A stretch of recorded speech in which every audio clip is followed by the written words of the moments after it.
From the Gettysburg Museum of History studios, high atop Baltimore Street, in a maximum security facility complete with central air, it's AG Today. Hi, this is Matthew Leach. I played First Sergeant Talbot in Band of Brothers. Hi, this is licensed battlefield guide Paul Bailey. Hi, I'm Dale Fetzer. Hi, I'm John Rothman. Hi, this is Bo Brinkman. Hi, this is Anthony Bordner. I'm a huge fan of Addressing Gettysburg. It is the greatest and most quality podcast ever. And you're listening to it right now. God, you're so lucky. Don't ever go on America Got Talent. You won't make it.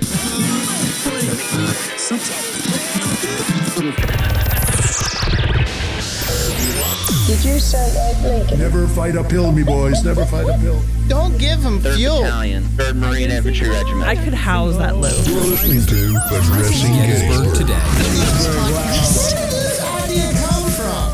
Red leather, yellow leather.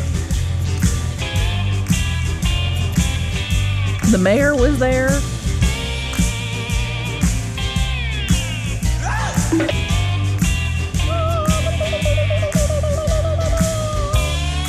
I'm from Clarion.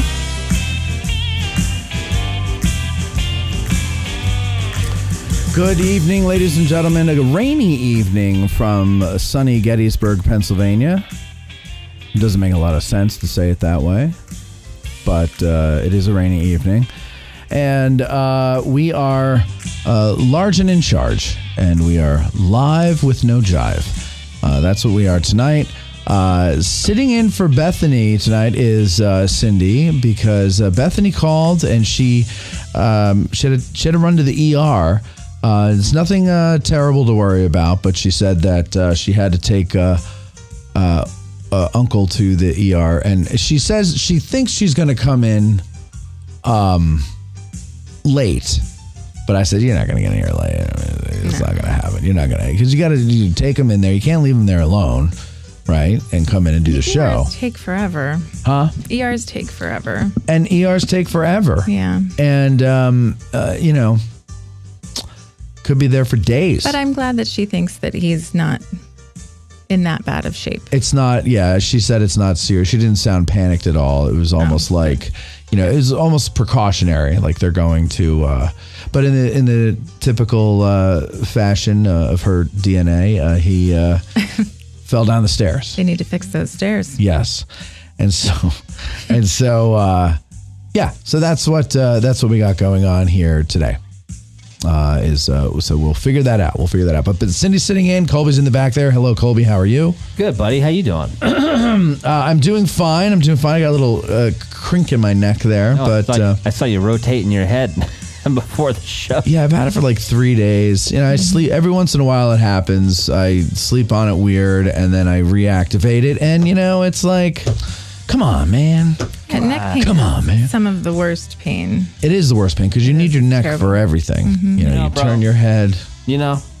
What? Brah. You said brah. I know what you're gonna say, and you know what I did. Here's what it is. I know what it is. I was just saying this to Cindy. I need to work out because I'm so fat that I lay on my side. I lay on my side, and I relaxed, right? And so my musculature needs to be built up a bit because I collapse under the enormous weight of my body, and it is like this weird thing. And then I wake up in the morning, I gotta like Mel Gibson in Lethal Weapon, I think it's 2, where he dislocates his shoulder and he goes on a pole and he bams it in to put it back in. Yeah, I have to do that every morning on the door jamb. So I'm like, I know what it is. I know why. Like, I need to just build up my muscles in my upper body. And so I bought one of those Bowflex? Did you buy a Bowflex? No, but it's just one of those it's like a board, and it's got peg holes in it, and you adjust the handles, and you do different types of push-ups to work the different parts of your upper body. Mm-hmm. I forget what they call it. There's all different brands of it out there. But I got one on Amazon. I kept seeing commercials for it because, your phone spies on you and hears you complaining about how you need to work out. Yeah. And the reality of me going to the gym, it's just such the time it takes to go there, and then you get in there and you got to, and then, you're going to wear sweaty clothes all day. So you got to, get out, take a shower, and all that. Who wants to do it? I'll do it at home. I tell you though, if you do it enough, it gets to be like one of your favorite parts of the day. No, believe me, I know. But the going to the gym becomes part of that too. Like you can still work out wherever, but like going there is also a thing. I much prefer to go to the gym. Well, what happened to Bo being your accountability buddy? I haven't followed up on that with him, but we are going to do it. But it's I need to get in the habit, right? And when I'm sitting at home, Matt, if you work out with Bo before you work out with me, that will ruin our friendship. I have to tell you. I take it back. That will ruin our friendship. I don't know what I'm talking about, Colby. I don't know why you listen to me. What? Accountability? Yeah. Are you kidding?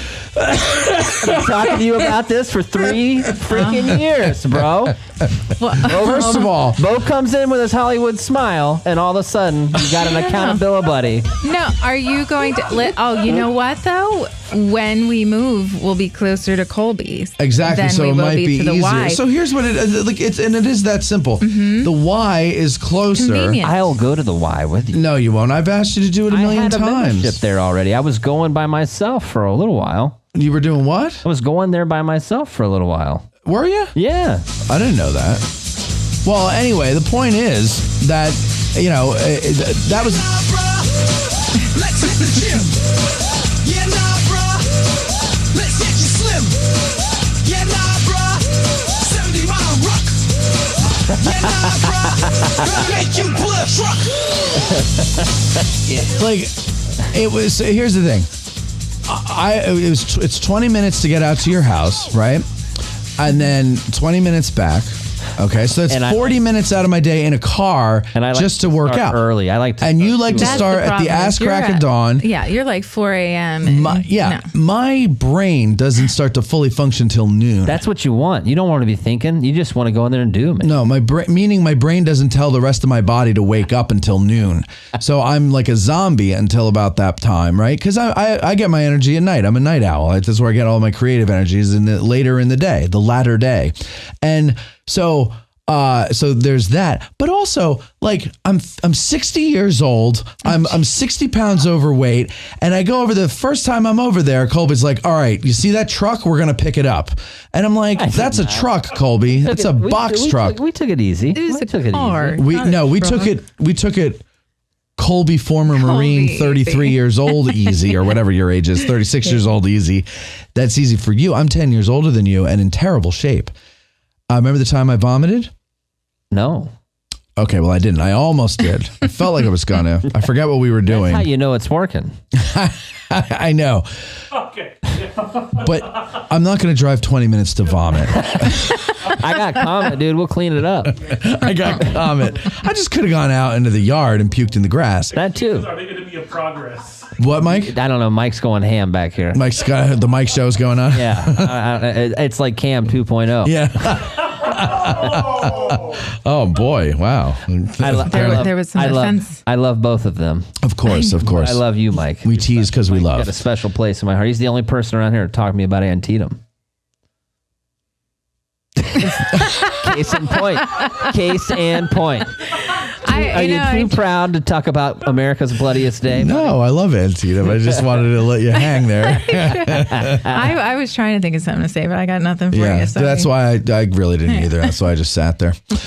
All right, listen. So we're doing things a little differently today. Our guest is Erik Dorr from the Gettysburg Museum of History. Of course, he is the gracious and generous man who said to me 2 years ago, I think it was, "Hey, I'm buying a building and I want to give you studio space." And I said, "For what?" And he said, "Because I love you." That's not what he said. But here he is, ladies and gentlemen, the great Erik Dorr, and he's brought some artifacts with him. All right. Thanks for having me on. Erik, first of all, how are you doing? I'm doing good, and I have to ask you a question. Yes. So probably your listeners may not know this, but below your studio, I have a photo studio where I photograph items for our website. I'm usually in there every day, and you're usually up here every day. I know what you're going to ask. Uh-oh. And so I'm down there. And was this like 2 days ago? Yes. So I hear this wailing upstairs, yes. and it was singing, and it almost sounded like Alive by Pearl Jam. And if it was... No. First of all, I have to give you props for attempting a song like that. It wasn't. But it sounded like you were punching in, like, you know, you're up here like studio mixing, punching in at a recording studio. But I heard you singing. So what was it? Well, so I have an idea that a friend of mine and I have been talking about, and it involves performing. But I was trying to find a song that I could do. So I was going through, somebody had gone, I don't know how he did this, but somebody has a YouTube channel and he has like all these songs without the vocals in them. And they're not karaoke versions, they're the actual studio recordings. But like one of them was Vaseline from Stone Temple Pilots. And it has like that song fades in the beginning on the record, but you hear the count off and then you hear the drum beat start. And then all the instruments come in, and then what they did in the mix, they just faded. But anyway, so it's like the actual band's playing, and I'm like, oh, this is even better because karaoke versions suck, and you can never really, you know, and you're used to hearing certain things in the music. So what was I hearing? Searching. I don't know what time you were here, but I was up there for like 2 hours. Going through all these songs. So you were just doing like a verse or two from each one? Yeah. Okay, because that's what it sounded like you were punching, like, you know, I don't know how the studios work, but, you know, they'll punch in little pieces. Yeah. They'll record like just a little bit at a time and then punch it in to make a whole song. That's what I thought you were doing. No, I was trying to find a song that I could, that's like in my range. And Alive was not part of it? I don't think Alive was one of them. Black was. Okay. That's what it was. It was Black. That was the only Pearl Jam song I tried was Black. A tough one, man. Yeah, I wouldn't even try that. Wow. Ooh. Yeah. Yeah, a lot of range there. Yeah. Also, just let's talk. I mean, the subject matter of that song, heavy. I never could understand the words, so I don't even know what it's messed what up. you thought was your daddy was nothing but a. Yeah, it's. That's all I recognize. Well, it's about him learning that his dad wasn't his dad. Yeah. But his real dad, they told him after he had died. Like just after he had died. Oh, that's awful. Yeah. But I'm still alive. And then the second verse is even darker than that. If you know, you can imagine. She walked slowly across a young man's room. She said, "I'm ready for you." So he lost his virginity. Well, I think it's to like an adult in his life. Yeah, that's what it sounds like. Yeah. Well, that's pleasant. So anyway, but yes, that's what that was. Okay. And I did not find one. Okay. But also my throat was a little hoarse, so it was hard to tell. But anyway. Yeah, you were really going at it. So yeah, I was getting pissed because I couldn't. There's certain notes I couldn't get above that I normally could because I was all hoarse and I was getting angry. So and it was funny because, as you know now, I play music down there in my studio. Yeah, and usually, and so in between Robert Plant wailing, I heard you wailing. In between good wailing, you heard me. Yeah. So, all right. So there's some things going on Sunday, which are going to be interesting. But before we get to that, though, we talked about it last week with Andy. You brought some artifacts in, and I want to show the audience these things because they're cool. Okay. You could either hold them up, or if you want to just talk about them, and I'll hold them to my camera, whatever you want to do. Yeah. So I don't know. Okay, now I can see where I'm at. Yeah. There we go. Okay. So, Matthew asked me to bring in some items that are not really in the museum yet. Yeah. Matthew. Yeah, I get you confused with the other Matthew. Matthew Leach. Yeah. And he goes by Matthew. So Matt asked me to bring in some stuff. And these are items I got very recently. And I tried to do a couple Civil War ones since that's what you're more into. But I'm more excited about some World War II ones that came in. But we'll start with this. This literally, I just got this. This is a giant Confederate Bowie knife. That's cool. Yeah. You want me to hold it to mine? So you can just... Yeah. We should have gloves, but I'll probably get crucified for that. But I thought you don't need gloves anymore. Yeah, for these kind of things you should. It's documents that you don't wear gloves anymore. Oh, okay. But so that just came in. It's called a Georgia style Confederate D-guard Bowie knife. D-guard. And so in the beginning of the Civil War, a lot of Confederates went to have their photographs taken, and you see a lot of photos of guys holding up weapons like that. But they're very impractical because officers would have swords and enlisted guys would have these, and the enlisted guys had to carry around a rifle as well. And so, after your, 15th or 20th, 24-mile march, these usually got discarded. Well, and also you have to carry a bayonet too, right? Right. So you got a bayonet and this giant Bowie knife. Yeah. So, it's better to fight with your rifle, really. So after a while, became less practical to have something. They look really cool. Yeah, they do. They look very intimidating. Yeah. They look really great in those photos. You ever see him? Guy's standing there, he looks mean as heck, and he'll have that sign that says like Jeff Davis in the South or something like that. Yeah. So those are mainly Confederate? Yeah. Or totally Confederate. It was only the Confederates that... I mean, I'm sure some Yankees had side knives, but not stuff like that. That's a very Southern thing. Yeah. But it's cool. It came in recently. It was in a couple famous collections. I did a trade with one of my good customers for that. I just really liked it. And is that how... I've always wondered how guys like you get into that, into the whole collecting thing and trading and selling. And like, what do you do? Start with something small and just kind of build? Yeah, I mean, I was a collector first, and a lot of guys that are serious collectors, you need a way to finance the collection. Right. And so sometimes you'll buy several items or a big collection and part out part of it so you can raise some money to buy some other items. So the customer that had this is in that category. He's actually a pretty young guy. I've known him for years and years and years. And when he wants to buy something, he either has to sell or trade something. And he and I have traded items back and forth for years and years and years. And a lot of times he'll bring an item in that he bought from me a while ago and then resell it to get something else from either myself or another collector dealer. So it's really funny. Like, with this particular guy, like I traded him a helmet, and I told him recently, and I said, if you ever get rid of it, come to me first and I'll buy it back. And, like we always joke, he'll be back in a couple weeks with that item because it's just like a revolving thing. But I'd never seen this before. This did not originally come from me. In fact, this came from one of the other famous relic dealers that we all know. And, it came out of a pretty famous collection. So he had it for, I don't know, a year or two, and which was a long time for him, actually. So it's a famous relic dealer that we all know, but you don't name. Right. Yeah, is there, because I know, here's something I noticed. It's a very secretive business. Well, we don't like, seems to be. We don't necessarily like to plug our competition, but I'll just say I'm friends with these people. Well, you don't have to. I'm just saying. And sometimes you don't know if they want their name out there, but it was sold originally to this guy by the Horse Soldier. Oh, okay. Which I have a good relationship with them, and known them all my life, basically. But it is it also, because I've noticed like where you might get a hold of something and it'll be like, don't tell anybody, but and so is that just the way you prefer to do it, or are other people that way?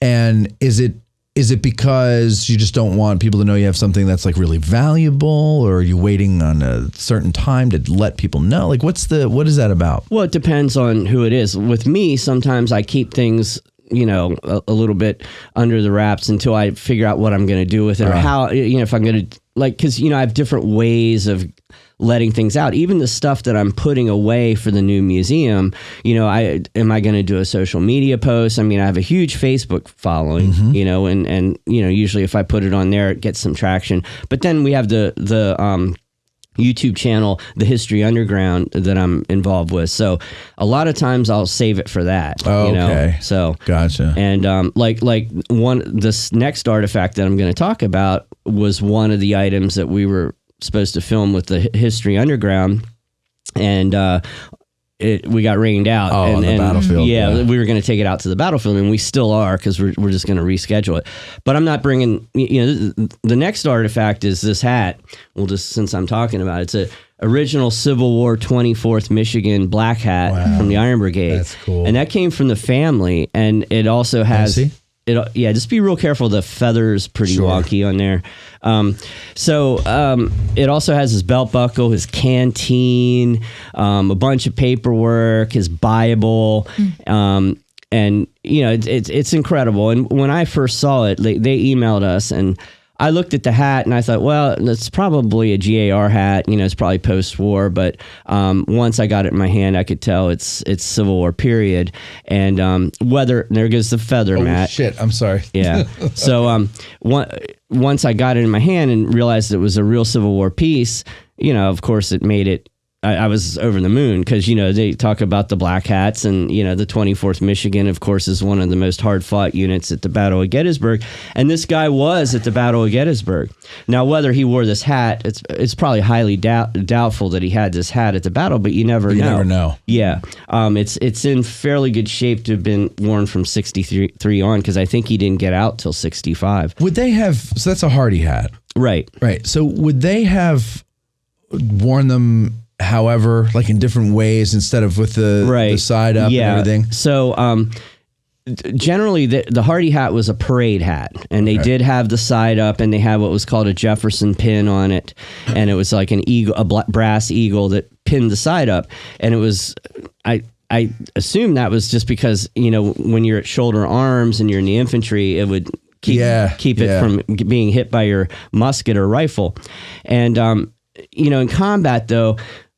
And I guess the regulations, like they didn't want didn't necessarily have to have everybody looking exactly the same. And from what I've seen with period photos and accounts, a lot of the Iron Brigade guys did take that hat pin off, although there's archaeological evidence from the Battle of Gettysburg that some were found out there. Like we have the remains of a Hardee hat that was dug up out there back when you were still. You have that? Yeah, we have it at the museum, and it was dug by one of the old diggers from back in the old days before it was officially illegal. Yeah. So, but yeah, it has the side pin and it has the brass from the front as well. What kind of condition is that in?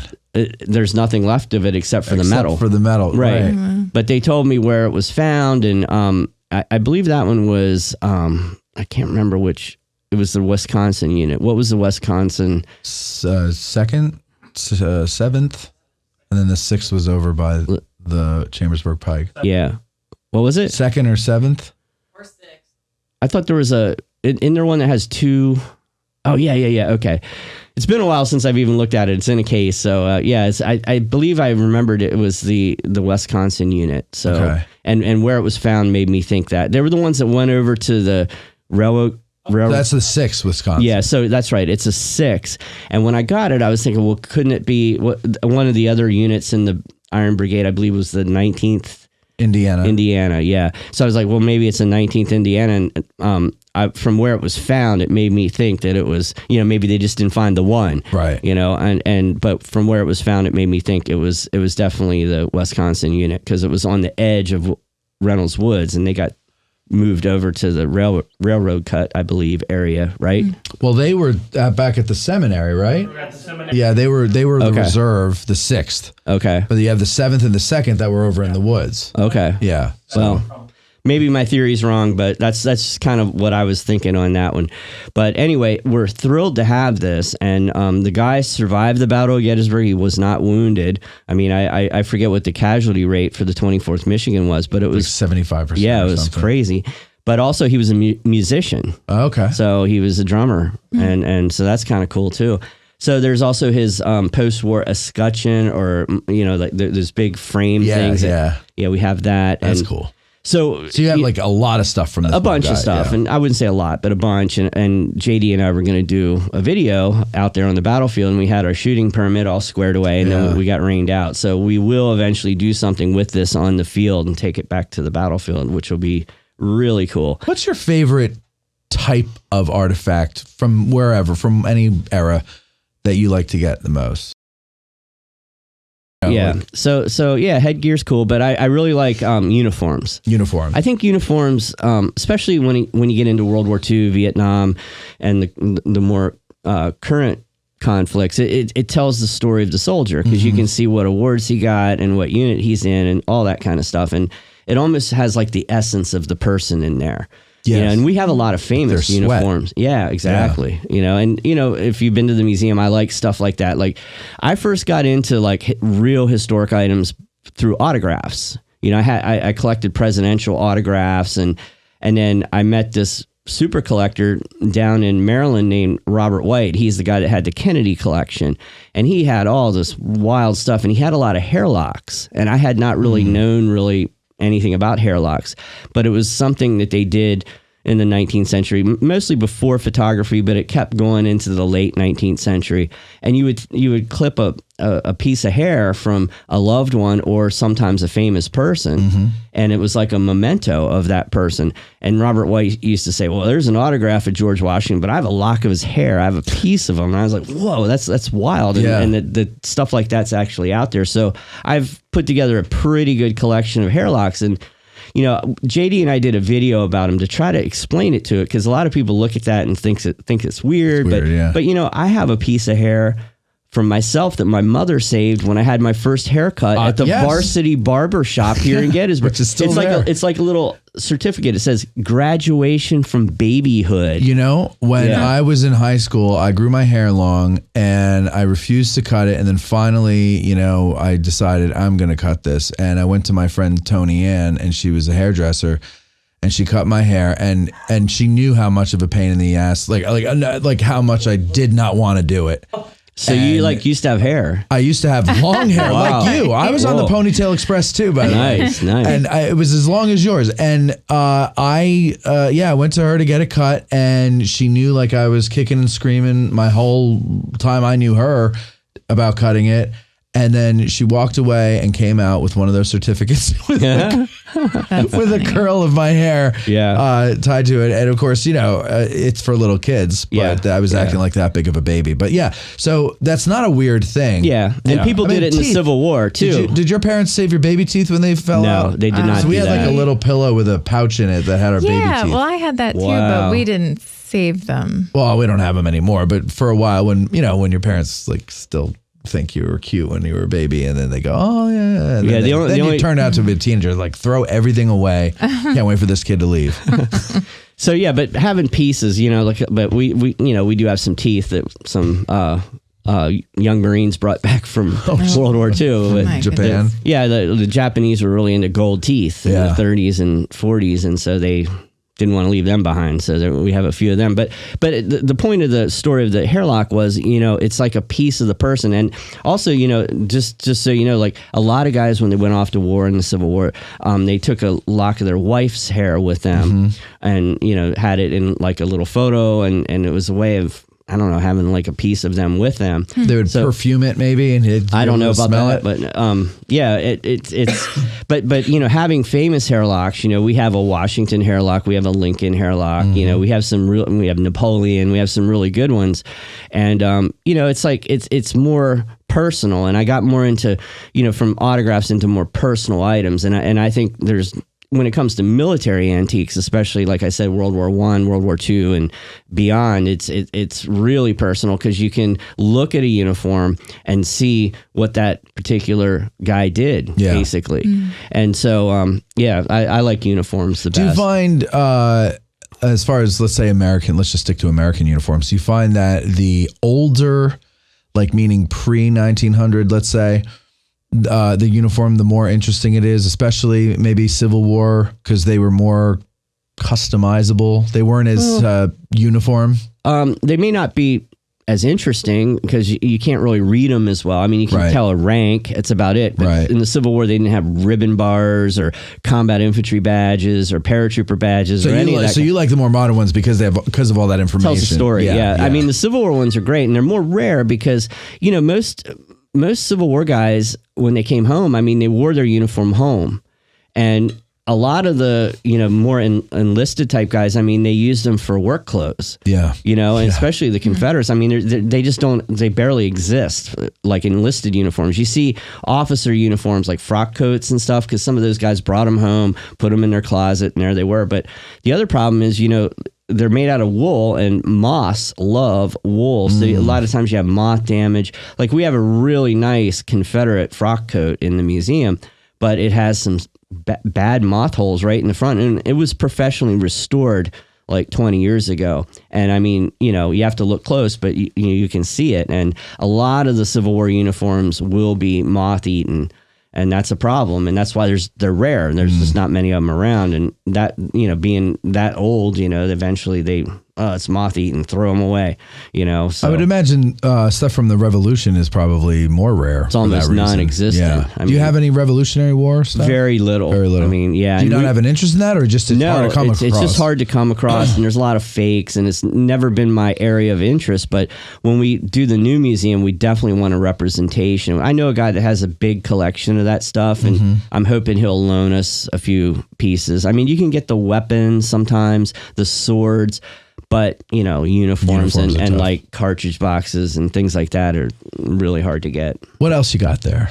So what else we got? So I'm going to show you a World War II item, and I recently went to Italy with Andy Biggio and the Rifle Project, and we took some vets back, and we were hosted by a museum over there, and there's a lot of private museums in Europe, and I went through the museum, and it's very focused on the units in their area and what they were doing in that very area. And Andy Biggio's uncle was killed in that area, so they have a monument up there, and they call it Andy Biggio Hill now because he was named after. His name is Andy Biggio as well. So we were up there, and we went to this one museum, and one of the guys that's part of that museum, some of his collections in there, he came up to me. He knew who I was, and he knew I was a big collector. And he said, "What's your favorite piece in here?" And he was probably expecting like some of the SS stuff, or they had really great stuff in there. They had some German paratrooper helmets that were just really fantastic, and those are really rare, and you don't see them a lot, and they're very valuable. And I shocked him by saying that M1 carbine in case, which is this one right here, and I'll let you just. Do you want me? I'll show you. I'll clear it. Okay. Yes. So, let's do all the proper. Yeah, it's stuff clear. So the people comment. Yeah. But what's interesting about it is it was carved. Wow. That is so cool. I've never seen anything really like that. And so I told the guy that was my favorite piece. And I said, "Why don't you sell it to me?" And he goes, "Well, that may be possible because it's 88th Division. It has the crest of the the patch of the 88th Division on there."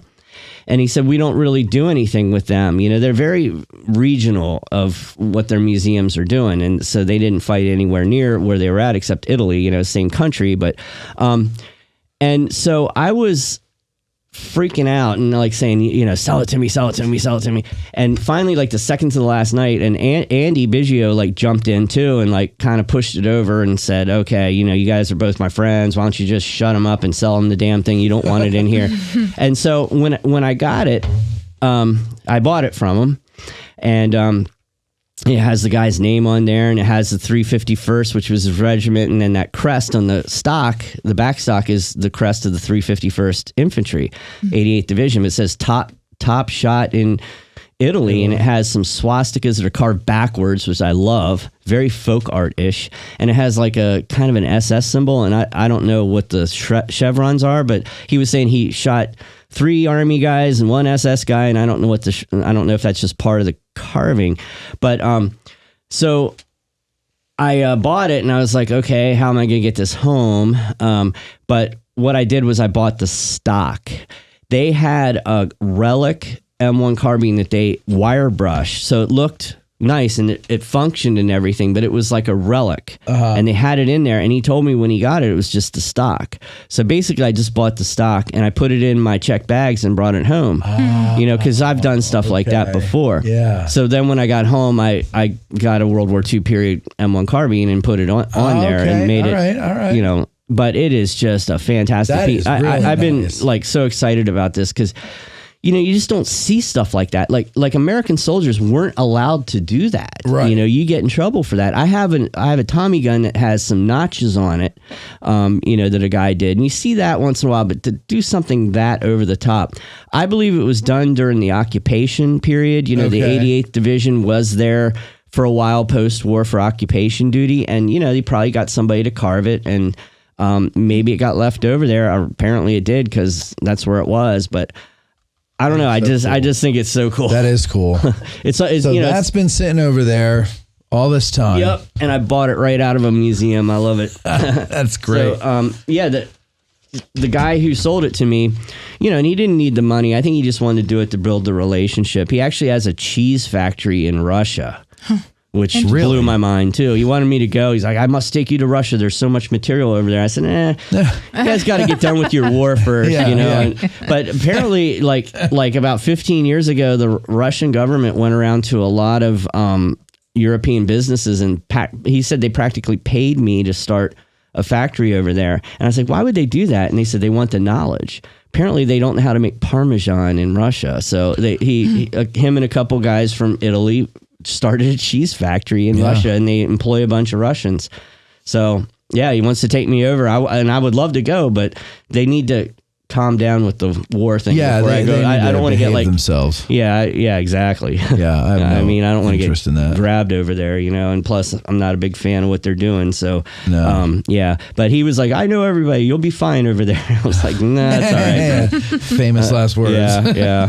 Andy said he's trying to get him to go, and he's I'm a Marine, I'm a cop in the U.S. I don't think it would be too good for me to go over here. Right.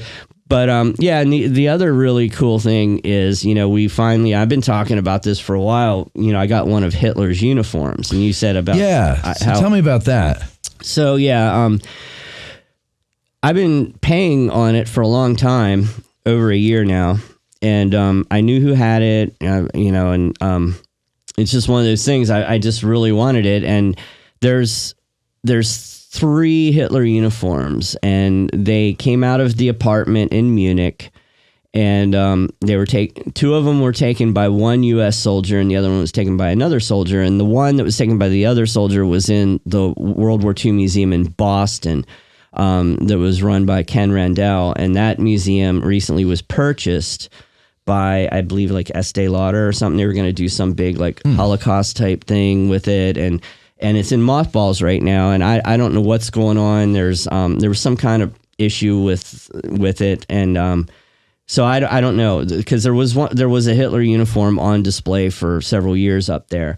So there's a second one that was recently sold at auction by Andreas Theus, is one of the biggest auctioneers in Europe, and it was one of 2 that was brought back by an American soldier named, his name was Ben Lieber, and it's the famous Philip Ben Lieber collection. And he was one of the first guys into Hitler's apartment. And he took 2 of Hitler's uniforms, a hat, and a couple other things, a picture of Hitler's mother and some stuff, and brought it home.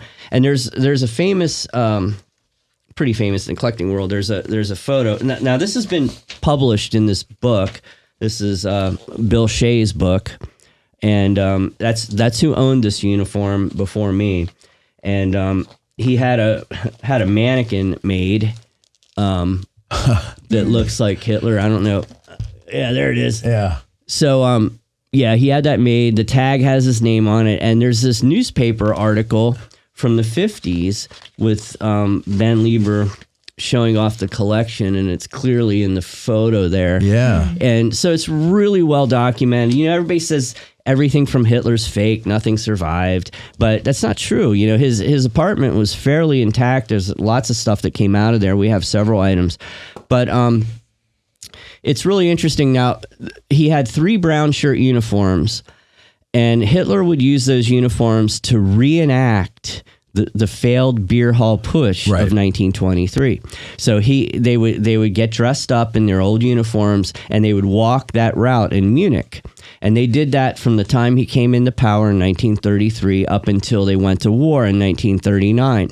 And he famously said, I will not put on a brown shirt again until we're done with the war. So he had those uniforms in his apartment in Munich and in the closet for that purpose. And so it hadn't been out since 1939. But so, and when he went to the bunker, obviously he didn't grab them because they wouldn't be reenacting the beer hall push at that time. He took the gray uniforms that he was wearing at the time. So they stayed in the apartment, and he had a maid who lived in the floor above his that kind of took care of things. Her name was Annie Winter. And when the Americans got there, they set up a headquarters there, and some of the first guys in, of course, got a bunch of loot. And one guy got 2 uniforms, and one guy got the other uniform, and so that's one of the only real Hitler uniforms out there. Yeah. And when we put it on display, it'll be the only one that's on display anywhere in the world, I believe. I mean, there might be one in the Russian museum. I think they have one of his uniforms there, but who wants to go to Russia, right? Exactly. That's really interesting, though. That story. Yeah, and I mean, it's the guy that started World War II, so like it's probably, I think, the ultimate World War II uniform to have. So we have some pretty good. I mean, we have Dick Winter's uniforms, we have Audie Murphy's uniform, we have General Gavin's uniform. I mean, we have some pretty important uniforms, but I think this one takes the cake, and So what's interesting is, and only the people listening on Patreon are going to know this, YouTube, and you see, this is why, ladies and gentlemen, I tell you, you got to share our YouTube stuff because they're just killing history. I guess because we're talking about Adolf, they just stopped the live stream and removed it. Yeah. Really? Yeah. Yeah. I'm looking at it right now. That's crazy. It isn't a strike, so your channel isn't affected. Okay, good. Visibility removed. The content can't be viewed on YouTube.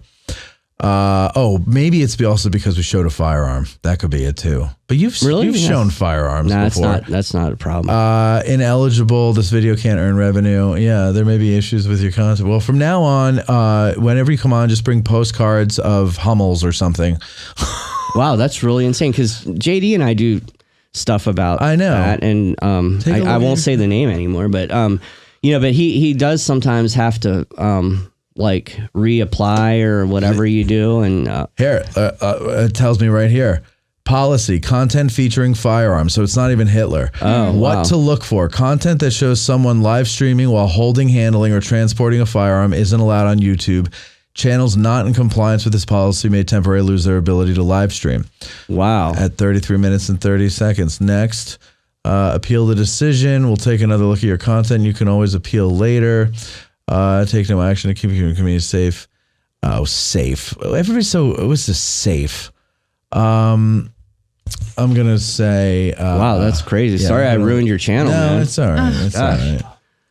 I'm going to say here, leave a comment. It won't let me leave a comment. Submit appeal. Dismiss. Okay. All right. So are we able to go live again? I don't know.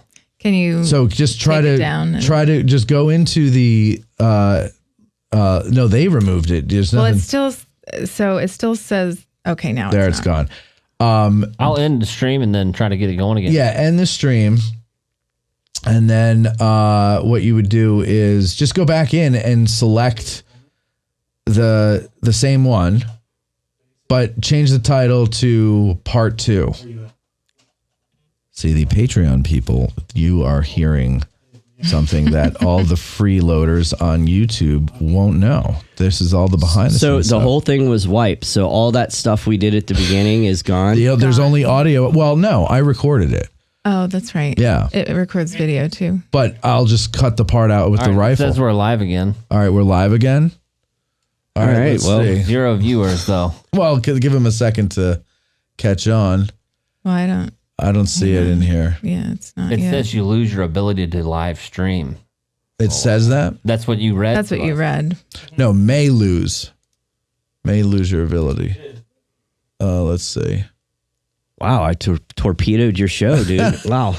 Don't say torpedo. Yeah, right. Showing up in the stream here. No, not showing up. No. Not showing up. Are you sure did it ask you, are you sure you want to go live? Because remember, Apple does it too? It asked me that, and I clicked yes. Okay, all right. Well, let's see.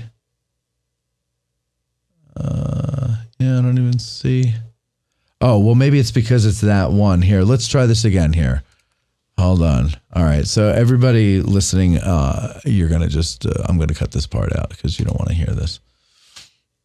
Oh, live streaming isn't available right now. So yeah, so we can't even do it. You're under review. I'm under review. Yeah. You've been put in the penalty box there, Matt. There you go. Freaking YouTube, bro. God. I fucking hate YouTube. So where you want to go eat dinner? Yeah. Yeah, spin the wheel. Yeah. Well, geez, I'm very sorry. I just screwed you up, man. It's not your I had fault. no It's not idea. your fault. No. I had no idea about the. Maybe the, we could go on Facebook. The pew. It's all my fault. Something always. Oh yeah, Eric. It's always Eric. Every time Eric's here, something collapses. Bad luck, Eric. Either Matt's crap in his pants, the computer crashes. I could try to sign into my Facebook account and we can go live on Facebook and finish the show. Yeah, it gives you that option back there. Yeah. I can try it. Hold on. All right. I'm going to stop the recording. Yeah, you won't get M1 Grand finger on that one. All right, we're live again. We are? On Facebook, Yeah. okay. Don't show that gun. Way to put it out here. My belly's too big. Just keep it on the table. So what can we do on Facebook? I won't be able to Probably show the not firearms either. I mean, or the AH because they go really crazy over that as well. I mean, I have the interview. I can chop up. Okay. Right? So we'll just finish up and then we'll move on and finish the show. So Okay. I have your stuff. It's just not going to be live. I'll have to go and edit and put it up, which I'm going to do. So, well, I mean, we were in the middle of talking about that uniform, and like I was giving some history. I guess I can do that without saying any names or whatever. Should I continue? I mean, yeah, just go continue because it's still recording in there. Yeah. So I'll just go to that part. So, okay. So before YouTube so rudely interrupted us and made us go over to Facebook, what were you talking? You finished what you were saying about? Oh wait, hold on. Okay. So before YouTube rudely interrupted us and forced us over to Facebook, what finished your story about Adolf Hitler's uniform? Okay. I hope we don't get kicked off for call him AH. Just yeah, to be, AH. So yeah, I was talking about how some American soldiers got into the apartment and they took some really interesting war trophies, and one of the items was 2 of his uniforms that were taken by one guy. And so I knew where this uniform was. It was sold a long time ago, and it's been in the collection of Bill Shea, who's a very famous collector, probably has one of the best collections in the world. And I actually saw it in person about, 6 or 7 years ago. I was up at his place, and he told me he was going to start letting a few things go to the right people. And so I said I was interested in the AH uniform, and I already had a set of his medals that were taken out of the apartment. And the uniform that Bill Shea had was it was a stripped uniform. Basically, AH received the Iron Cross First Class for his service in World War I, and also a wound badge because he was wounded in World War I. So I had those medals that were actually belonged to him. And so I told Bill Shea this, and he's like, wow, that's incredible, because the one uniform that came out of the apartment had medals on it. The other one did not. The one that had the uniforms or the medals on it was the one that was sold at auction in Germany through Andreas Theus about 2 years ago. And so this one was a stripped uniform, and he had put, originals, but not belonging to the guy on the uniform to make it display well. Well, I have the actual medals that belong to AH that were also came out of the apartment. So I'm able to put that back together with all original stuff. So it'll be an amazing display, and it'll be just as good as the other one that came out of the apartment. So he thought it was a good home, and plus he's a supporter of the museum. He's also on our historical advisory board, so he works with the museum in that capacity. And he also had a few Dick Winters items that he had on loan for a while. Are those some of the more popular ones that you have? Artifacts that you have in Dick Winters? Yeah. Would you say it's the most popular? Like, what do people really want to come in and see? Well, I think a lot of people ask about that because they've either read my book or, had heard about it, that they were there. So, yeah, I think coming in the most, like when they come to the front and say, where is this or where is that? That's the thing. That's the artifact that they ask for the most is the Dick Winters collection. Yeah. and it's not immediately visible when you come in. It's back in one of the rooms. Right. So Yeah. they ask Which where is that's smart. You got to go all the way through everything else. Yeah, to see it. All right. Well, Eric, this Sunday you have an event coming up here at the museum. Andy Biggio was talking about it last week when he was on the show. Tell us more about it. There's a change in the time, correct? Yeah, right. So a couple of the veterans canceled. So we got some different veterans coming now, and a couple of them needed a little extra time to get there. So it was originally, I think it was 1 o'clock to 3 o'clock, and now it's not gonna start till 2:30. And we'll run it till 5 or however long it takes to get everyone through. I think there's gonna be quite a few people coming, because I didn't really think it would be that big of a deal, but there's people flying in from Florida. I mean, it's kind of taken off, because I think they were expecting a lot of vets, and we're still getting some, and we're getting some different ones now. So I don't know the exact number. When you make plans with guys that are 100 years old, it's like kind of a day by day thing of how they feel, because if they can't travel or they don't feel up to traveling, you don't want to push them or anything. You don't want to say, "Oh, come on, man, you committed to it." If they're not feeling up to it, or whoever's looking after them says they can't do it, you definitely don't want to push that. So, we'll have a bunch of vets there. The exact number, I'm not sure, but it's going to start just a little bit later at 2:30, and it's going to be in the annex building. So we'll have plenty of room for them to sit down and sign and all that. And you're welcome to be here too. Hopefully you can be here. I'm actually interviewing one of them afterwards. Oh, which one? Rocco canceled. Oh no. Yeah. He really made him sound like an interesting guy. Oh, he's great. Looking forward to that. Yeah. What, is he sick?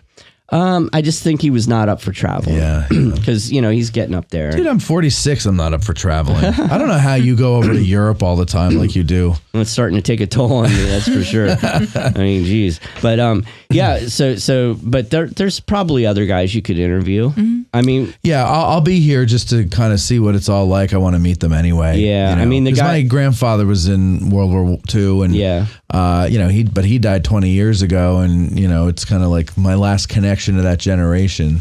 So we had another guy that was going to come, and he just canceled because the hurricane's coming or something like that. And that was a guy named Cletus who was in the rail splitters unit, and I talked to him in Louisville, Kentucky last year. We went out to dinner with him, and he sat next to me, and I'll tell you, that guy was sharp as could be. He's very interesting, and I was really excited that he was coming, but he had to cancel too, because I guess there's a hurricane coming up through Florida, and it's going to go up through I think he lives near Louisville somewhere, so I guess it's in the path of the storm, so he was worried about it. Mm-hmm. Yeah, and flying and everything, but we do have a couple guys that are definitely coming, and we have 2 more. That's why we're postponing it for an hour and a half so they can get there. So, it's all, like I said, it's always, it changes all the time. Like when we did our trip to Italy recently, we had all these guys going, and it changed 2 or 3 times. And,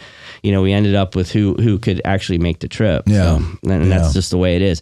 I mean, they're really like at least 99. Most of them are 100. I mean, Ed Cottrell, who was here a few weeks ago visiting me, he's 102, and we were hoping he would come, but he was just here. So, it's a lot for him to travel that much. But anyway, there'll be a bunch of vets there. It'll be a cool event.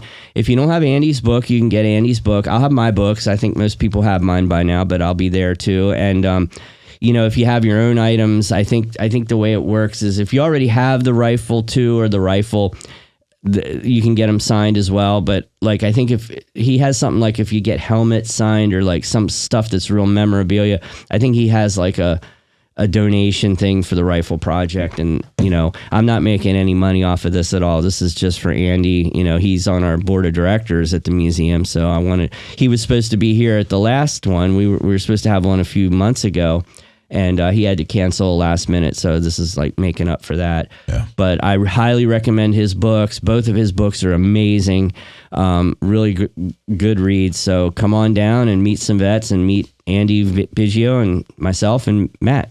Yeah. And Matt. Yeah, and Matt. And then there's Maud. All right. Well, so that's it. 2:30 is when it starts, and it's on the 29th. Go to the Gettysburg Museum of History, and you'll be directed where to find that particular event. Right. Because you should also go to the Gettysburg Museum of History. Mm-hmm. Yeah, check it out. All the artifacts that he has. I keep telling you this, and you're about to see a commercial for it, because it's worth your time and it is worth your energy to go there and climb up the 3 stairs to get into the building and see all the things that he's got. It's really cool. If you ever wanted to know what George Washington's hair looks like, Eric's got it. Yeah, and I have to apologize again for messing up your channel here with a it's not pew you. pew. It's not you. I had no YouTube. idea. I mean, this is crazy. I thought the AH stuff was going to do it. But now we're live on Facebook, and I don't know. I've never gone live on Facebook this way, so I don't know what their rules are. So now I'm just gonna self-censor and everything like that. Well, we didn't show any pictures and we didn't say the name, so hopefully the initials won't get you canceled. Yeah. Probably the carvings on the rifle when YouTube reviews it, because I disputed it. So when they go and review it, and they'll be like, well, okay, there's so it's a historic backwards, artifact, but there's back. Don't even say it. Backwards, Don't even what's. Don't even say what it is. Anyway, crooked crosses. Yeah, we'll come back after a brief break here. Eric, thank you for bringing all that stuff in. Next time, no guns. No pew pews. Oh, no pew pews. I'm sorry. We'll be right back after these words. Thank you. Been craving a Hot Pocket or a bag of popcorn? Now's the time to go and get it. We'll be right back.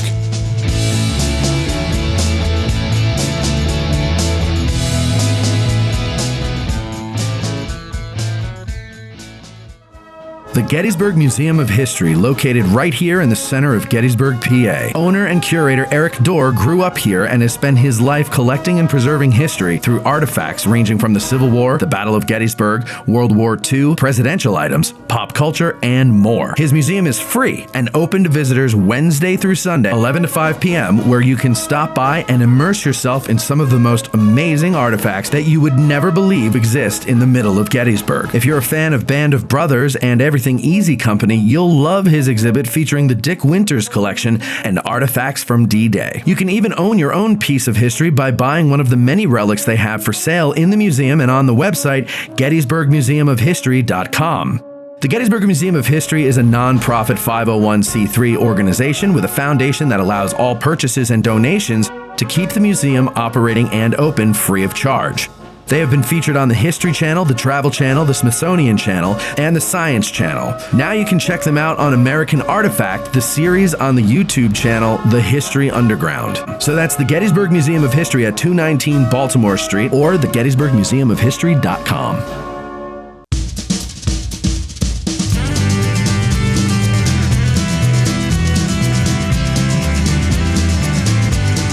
Gettysburg's first and premier podcast about living in and visiting Gettysburg has returned from that long commercial break. Thanks for sticking around. Here's Matt. Manischewitz, which is a delicious wine. So, if you're watching us on Facebook, thank you for watching us on Facebook. YouTube, so Erik Dorr was on. He was showing some artifacts that he has, and one of them was a rifle. I think I could say that word. But a pew pew. A pew pew. And it was from World War II. It was a historic artifact from World War II, and I was showing it. And apparently, you can't brandish a firearm on YouTube. And in the middle of, I was watching the stream here, and right in the middle of it, it just went out. Yep. And everybody was like, "Oh, the feed's dead," and YouTube removed the video. I disputed it, but here's the thing: I knew that okay, so because I'm on YouTube, and I do generate some of my revenue off of YouTube. I pay attention to what's going on with YouTube. Mm-hmm. And bigger people like JD, for example, I follow when he posts something about having a video removed and everything like that, and it's over something really stupid. because quite frankly, the generations that run these social media platforms and all the youngsters underneath them are a bunch of pussies, and they can't handle the realities of life. And so everything has to be made safe, which is impossible. But anyway, I knew that, sooner or later, for whatever reason, whether it's the political climate or whatever, that, especially maybe even Civil War stuff was going to eventually be gone after. They're going to go after it. And you might have heard me talking before about there was a from January through the end of May, there was a consistent climb, and then at the beginning of May, a spike, and then June came and a plummet, and July went down a little more, and August a little bit more, September a little bit more, and I Googled it. I said, why did my views drop all of a sudden? And of course, Google doesn't tell you anything. Google owns YouTube, if you don't know. And anybody in the back, feel free to join in. Google doesn't tell you why they do it. That's the whole point. This is why you don't push the nerds into their lockers in high school, because eventually they figure out something that everybody's going to need, and they're going to abuse their power and not tell you things. And so, anyway, they don't tell you why, but a lot of people, have educated guesses. Some of them are that every once in a while they'll purge bot accounts. And then other things were like what the hell was it? I forget what it was now, but there were a bunch of different reasons why. And then I noticed that, okay, well, first of all, I felt good because this all happened to a bunch of people in June, not just me. Mm-hmm. And some of them are history accounts, but some of them aren't history accounts. All I know is this. A couple of years ago, there was something that had happened to a bunch of accounts that made me think maybe I better have a backup plan. Right. And so I started an account on a channel or on a website called Rumble. It's because people were saying you should start a Rumble account because Rumble is about free speech. And so it was created as an antidote to all of the censorship on YouTube and Facebook. But it's also, it's not a political platform, but political pundits use it because they're always being censored, and it's always political pundits of a certain stripe. It's not all political pundits. Right. And so therefore the narrow-minded might say it's a conservative site, but it's not. It's a free speech site, but the only people who are having their speech curtailed are the conservatives, so they go there. But I have that there. I don't really use it. I don't really work it. But I think I'm going to have to start doing stuff on there. And of course, not everybody's going to follow us over there, and that's fine. We'll find our own audience over there eventually, I guess. But I think that's what we have to start doing in order to, and I might use the recording of today's episode as a start, because I think you can show historical artifacts over there without any problems. I don't know. I have the account. I never use it. I never visit it. I might have followed some to get something started, but I haven't looked at it in months, maybe even a year. I don't even remember the last time I looked at it. So I'm going to have to start to dust that off and figure it out, but whatever. Yep. Hey, yes. Since you and I talked about this not long ago, I think at lunch. Yeah. That one channel that I listen to all the time that does the World War II, World War I, Korean War stuff. Yeah. They did a live stream right at the end of their World War II series. Right. And they mentioned the same exact thing. They said something about the algorithm. Yeah. He just kind of made a just passing comment about it. But yeah. They're talking, some of their shows, they're looking at, 250,000 to 500,000 viewers, and they're talking about having the same kind of things happen. Which is stupid on YouTube's part, because that's revenue for them. When you do that to people, like, they're sharing ad revenue with us, and they can't share it with us if nobody watches it. So it's dumb. But when you're in business for a religion and not not just to make money. I guess that's what happens. Yeah. So anyway, that's what we're going to do. So let's see what people are saying here. Gene Hutchinson said YouTube is fickle. Yes, it is. Peter Zach says, wow, YouTube and Facebook. Softy is getting triggered. This is ridiculous. Where is it? This is ridiculous. Talking history and getting banned. Seriously, something is wrong in the world we are in. I agree with you there. Brad Balderson says, I think JD with History Underground had issues back in June or July. Yeah, no, he did too, Brad. And that's what kind of gave me some sense of comfort was that, okay, even JD is getting these bigger channels that YouTube makes way more money off of than they do on my channel. They're having this problem. And so it seems to be that the prevailing theory was that YouTube changed their algorithm. And so because of that, now people are finding videos in different ways. So that's why I ask you guys, please share our videos. And even if you don't have a very active following on Facebook or whatever, please share it. If there's a part of an episode, like an Ask a Guide or even, if you're a patron, they made it so that you guys can make clips of the Patreon shows and share them.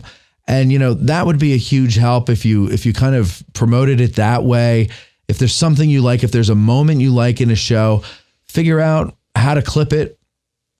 I don't know because I don't have a user account. I have a creator account, so it's different. But figure out whatever that feature is where you guys can make a clip of it and go ahead and just share that clip and encourage people to become patrons. And once, of course, that Tim has the nonprofit up, we're going to really try to promote that as well, because that's another way that we'll be able to fund things is by applying for grants for that or from that. And we don't have to worry so much about this YouTube stuff. Mike, 6 Questions Len says YouTube causes a lot of headaches for the creators while making money off them. Yeah, it's really true. They do. It's just a shame. You hit a stride and then you got to start all over again, figuring out how to build it back up again. Yeah, no, it's obnoxious. It's awful. All right, so listen, nobody wants to hear us bitch and moan about YouTube, right? Everybody's like, okay, get over it, Matt. This is the world you live in. Don't be such an old fart, etc. So I'm like, you're right. I'm just going to accept that the world changes, and for some reason, I have to lose my constitutional rights to free speech. Okay, so what we're going to do, though, instead is we're going to have fun, guys. We're going to have fun. And I wish Beth were here to do this with us, but she isn't. So we're going to just have fun anyway. Texted. What did she say? She said that he's getting an x-ray. Yeah, she's never coming out. No, she's never going to be here. No. Okay, so guys in the back there, Eric, you want or somebody want to come in and sit in the third chair here since we have another mic? We have. You know how I like to go and listen to the individual tracks after a show and pull laughs or good one-liners or something like that, right? Well, this time I was just listening to Beth's because she had some really good laughs when I took out the muscle shirt and everything. And I decided, okay, I'm going to listen to her whole track, solo. And I did. And in the beginning, I'm like, it's when the music is playing. So when the intro is playing, right? I hear something on her microphone and hear it. I'm going to really crank this so that you can hear it because it's quiet. I turned it up as loud as I could in the editing, but here we go. Tell me if you can figure out what this is.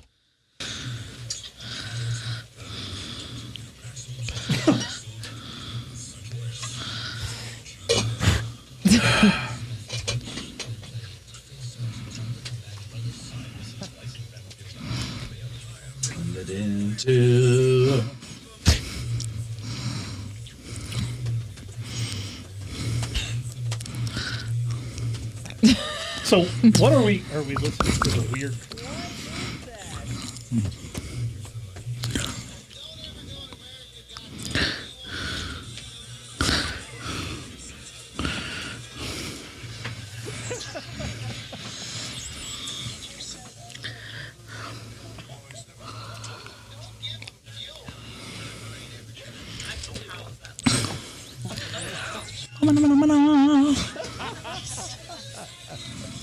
Was that the same sound that was going on whenever there was wailing and pounding up here? No.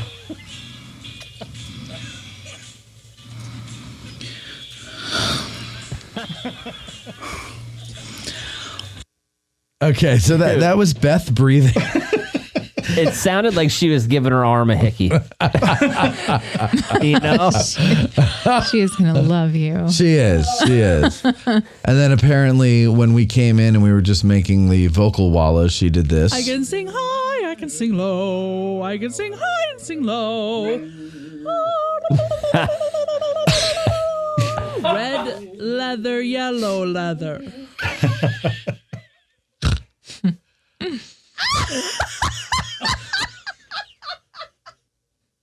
That's when she saw my muscles. Oh my God. Oh, I love you so much. What is this here? Oh, and then this is just her. What's this?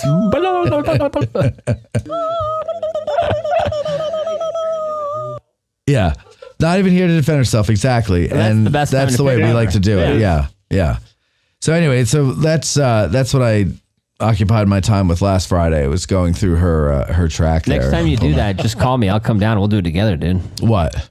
Just laugh at tracks. I'll Laugh laugh at tracks with you all day. Well, you know what? So the other thing is the videos record separately. Nice. So regardless of what you do with the switcher, I have the whole show, each camera, no edits, anything like that. So I was watching the back room. Yeah, is right. I might have, let's see here. Hold on. Don't go to my thing yet here, Colby, but I might actually have it. Yeah, here. Let me just go ahead. Go to the computer, Colb, and you can see here. It's a favor for the end of the show. We're going to, Peter Zach sent that in. So, and by the way, let's do that this week. So here, this is before the show starts. So let me skip ahead here. Okay, so here's everybody sitting in the back. Under the sky, as I like to call it, but they call it Cinema Under the Stars. And it's at the seminary. Movie Under the outside. Sky. Movie outside. Dude, you want to go to Movie Under the Sky tonight? Maybe we'll see Bo Brinkman. Movie. So you can see, like, it's interesting to kind of just watch everybody, and then suddenly Mike appears in the middle of the room. I always say that, Yeah. and I do right. Nobody would and- sit in the chair in the middle of the room. Right, and Mike said, "I'll do it." That was a full house last week. Yeah, we had a lot of people here last week. Who's this? That's Bo. Oh, that's Bo. Yeah. Right, and then but what I noticed is that, and I didn't pull this out. I should have pulled it, but there's points when somebody says something funny, and people laugh, but they stifle the laugh. They'll like cover their mouth and like look away or something and like hold it in. And no, if you're sitting in the peanut gallery, we want you to laugh. I leave the microphone open a little bit. The volume's low, but it's enough that we hear you laughing because it tells the audience at home that you're supposed to. I noticed tonight, Mike. When he laughed, he guffawed. So I'm like, oh, that's what we're supposed to do. Exactly. You overdo it. Yeah. So I think it's very fun, and then also here it's because I'm like her big brother. I also pulled Bethany's. Here she is getting ready before the show, going through the news, doing her due diligence. Let's see what she says. Debbie, what is that you have back there? And as you see, I moved the camera so now everybody can get a full shot instead of all the way at the top of your head. So you just hold it up. You don't have to go right to the camera. It's all this chaos going on, but Beth is still working very diligently, and then she disappears, just like that. Yeah, but it's funny to like kind of watch. Like, there's points when, like. When you don't have the camera on her, we see what she's doing. Emulate Napoleon. Mm-hmm. Week of carnivore, 2 days of sit-ups and some bench presses with Colby. Yeah, Take the camera over to me. Pretend. Well, it's. I hate you so much. It was already there. It was not. You started moving. Would you feel better if I also, so people could see my man boobs and belly? See, now here she's the best part. She's about to realize what you got underneath that shit. Yeah. Look at him. He's so excited. The number of chocolate bars and hamburgers that I had to eat for this body, it was a lot. So you're on her in the mix. Just gonna let it rock. So the audience is seeing this now. this. I've been doing a little working out. You don't see this.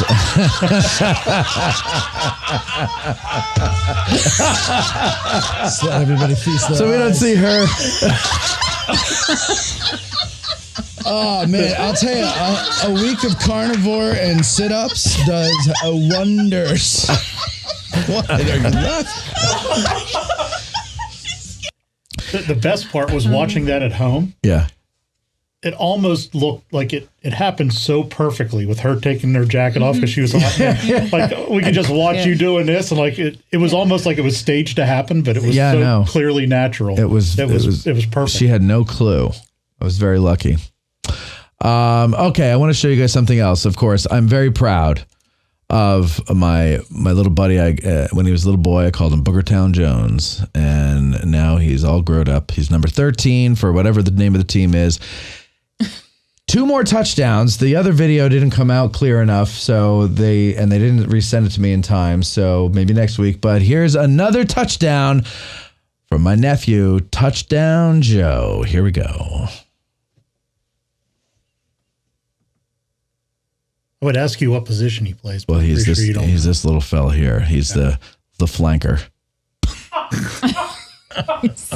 Here he goes, moving around on the flanks. Oh, and he catches it out, and he keeps on going. Joey. Nice play. There he goes. Now Very watch nice look at how excited he is, how proud of himself he is, and his team comes over, boom, and that's his girlfriend, and there you go. All right, and so that was it there. That's incredible. Yeah, very nice I can't believe that's the same kid. I can't either. I know. Literally, like from 3 months ago, I can't believe it's the same kid. I can't believe for you, him. who knows That's nothing great. about sports, came from the same family. Huh?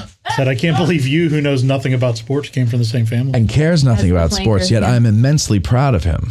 Yeah. Should be. Matt plays I am. Quidditch, though. I do play Quidditch. What the hell's Quidditch?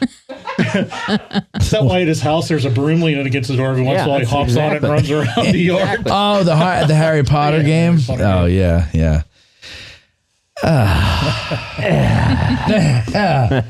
I gotta tell you, I really whatever. That took the wind out of my sails. Dude, it kind of happened around the studio, I think. Did it? I think it's dinner time. All right, guys, let's all stand up. Everybody stand up, and we're gonna get our wind back. Okay. Everybody, come on, stand up. We're gonna break a wind. Okay. Come on. No, we're not gonna break wind. Stand up. We're gonna shake out the blues. And come on, everybody! Look at everybody's fucking. Debbie's back there. Like, thank you. There we go. Not show. All right, sit down. This is like it's like the first day at a religious retreat. Oh boy. Bible camp. No Well, we've one got wants some to talk. news, so you know. Maybe we should just skip to the news. Well, why don't we go to the news? I don't know, All right, cool. because maybe you don't play the song because it's just me and I don't have 4, so we're not playing this. You don't have 4? No, Everybody because knows, we're not going to do 1. Everybody knows news comes in 4s. That's right. That's Let's not be coming critical, threes, Mr. Colby. News coming 4s. That's not critical. That's facts. I'll tell you. I can do 4, but Yeah. I can't do 4. Hey, I got this old oak gold. Yes, that's what you got last aged week. in bourbon barrel. Right. Wine. You guys want it in there? Will that lift your spirits? No, my headache will come back. But you guys, you want some? Not if you drink enough. If you drink enough, the headache will go away. Maybe It'll that's just true. Come back. It'll be delayed. Are you looking for something in particular? I am. Why? Okay. Why? Well, because if you weren't, I was just going to start.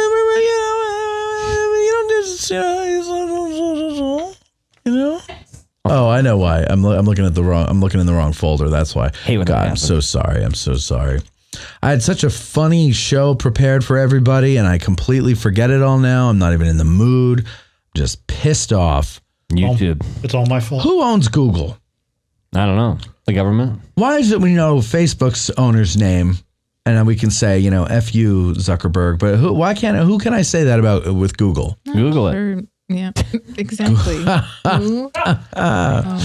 Oh, maybe I will. Time for the news with Cindy and Beth. Beth and Cindy won't leave you be rest. What's going down in Gettysburg? So come on, ladies, what's the word? Grease is the word. I hate their names. Is it the Koch brothers? No. Then you'd have free speech. It's the who is it? Well, Alphabet Inc., but so Larry Page and Sergey Brin, they are the founders, but they only control 3% of Alphabet's shares. 60% are institutional investors. Blackstone. So, yeah. Blackstone. It's just investors. They make the best griddles. Yes. All right. Okay, so Cindy, parking's back in the news. Parking is back in the news, guys. Yeah, but it's not bad news this time. Fees are going to stay the same for 2025.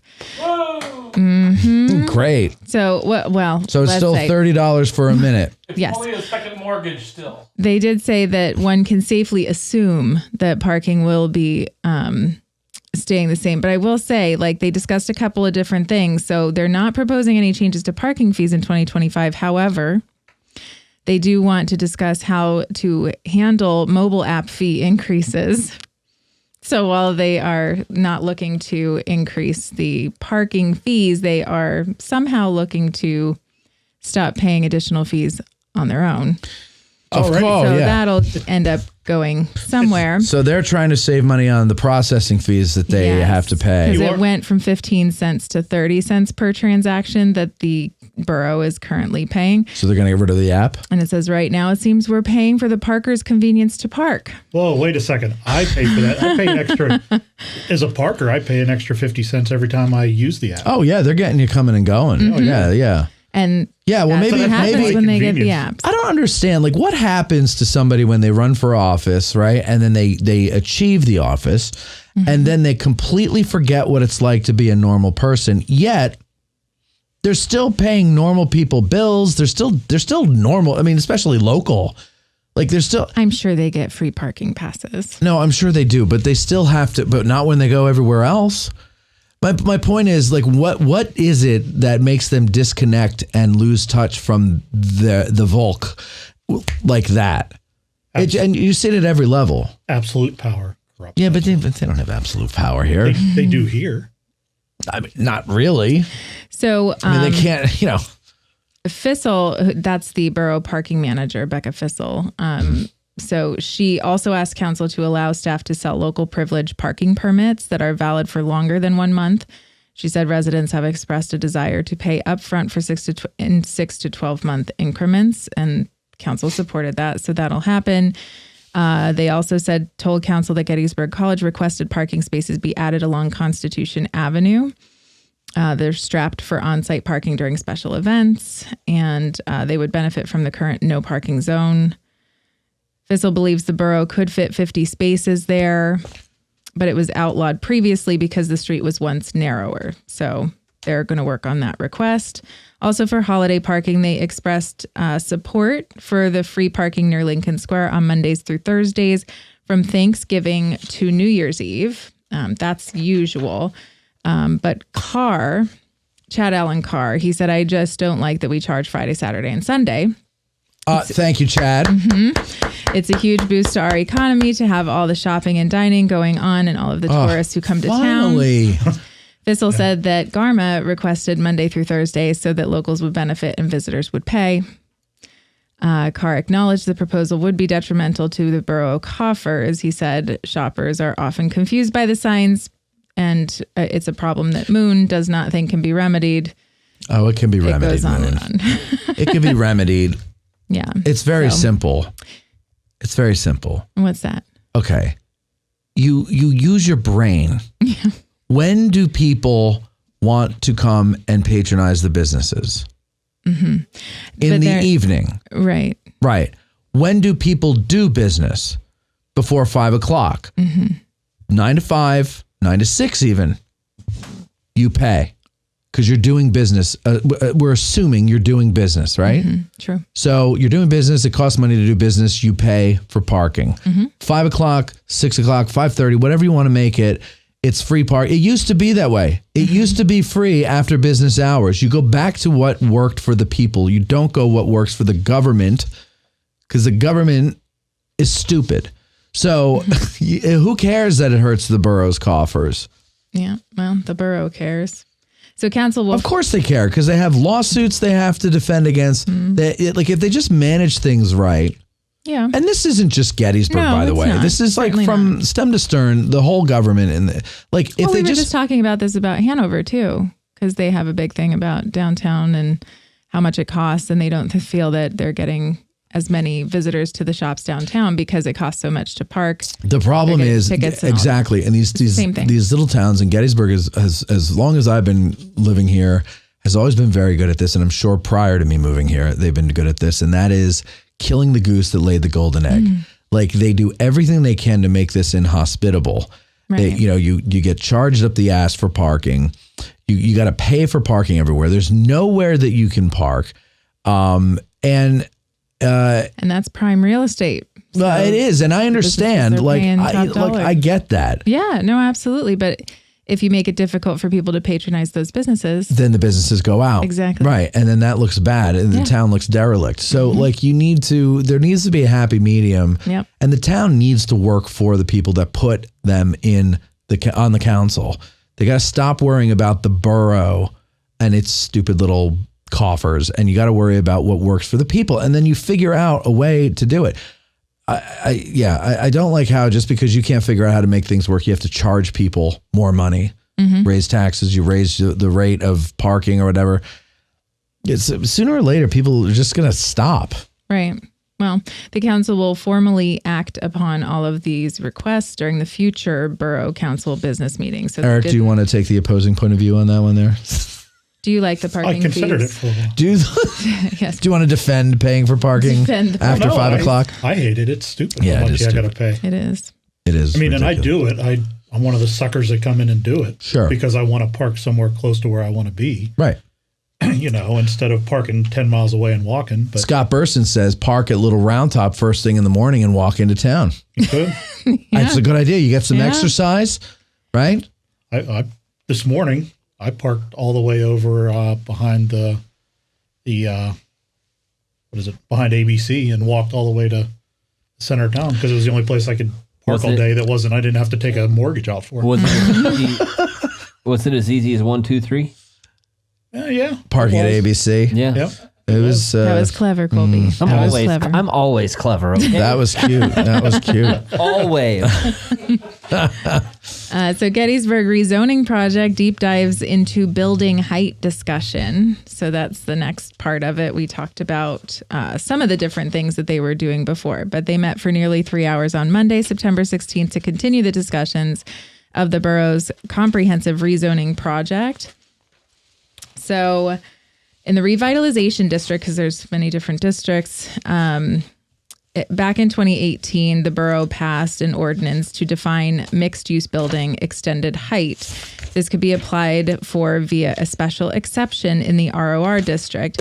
If the developer of a project could meet a certain criteria, they could be granted permission for building heights up to 72 feet, as opposed to the standard cap of 48 plus 12 for mechanical structures on the roof. So the philosophy of the new ordinance, which preserves the 72-foot special exception, is part of the revitalization zone, is to codify what is already in existence for these properties.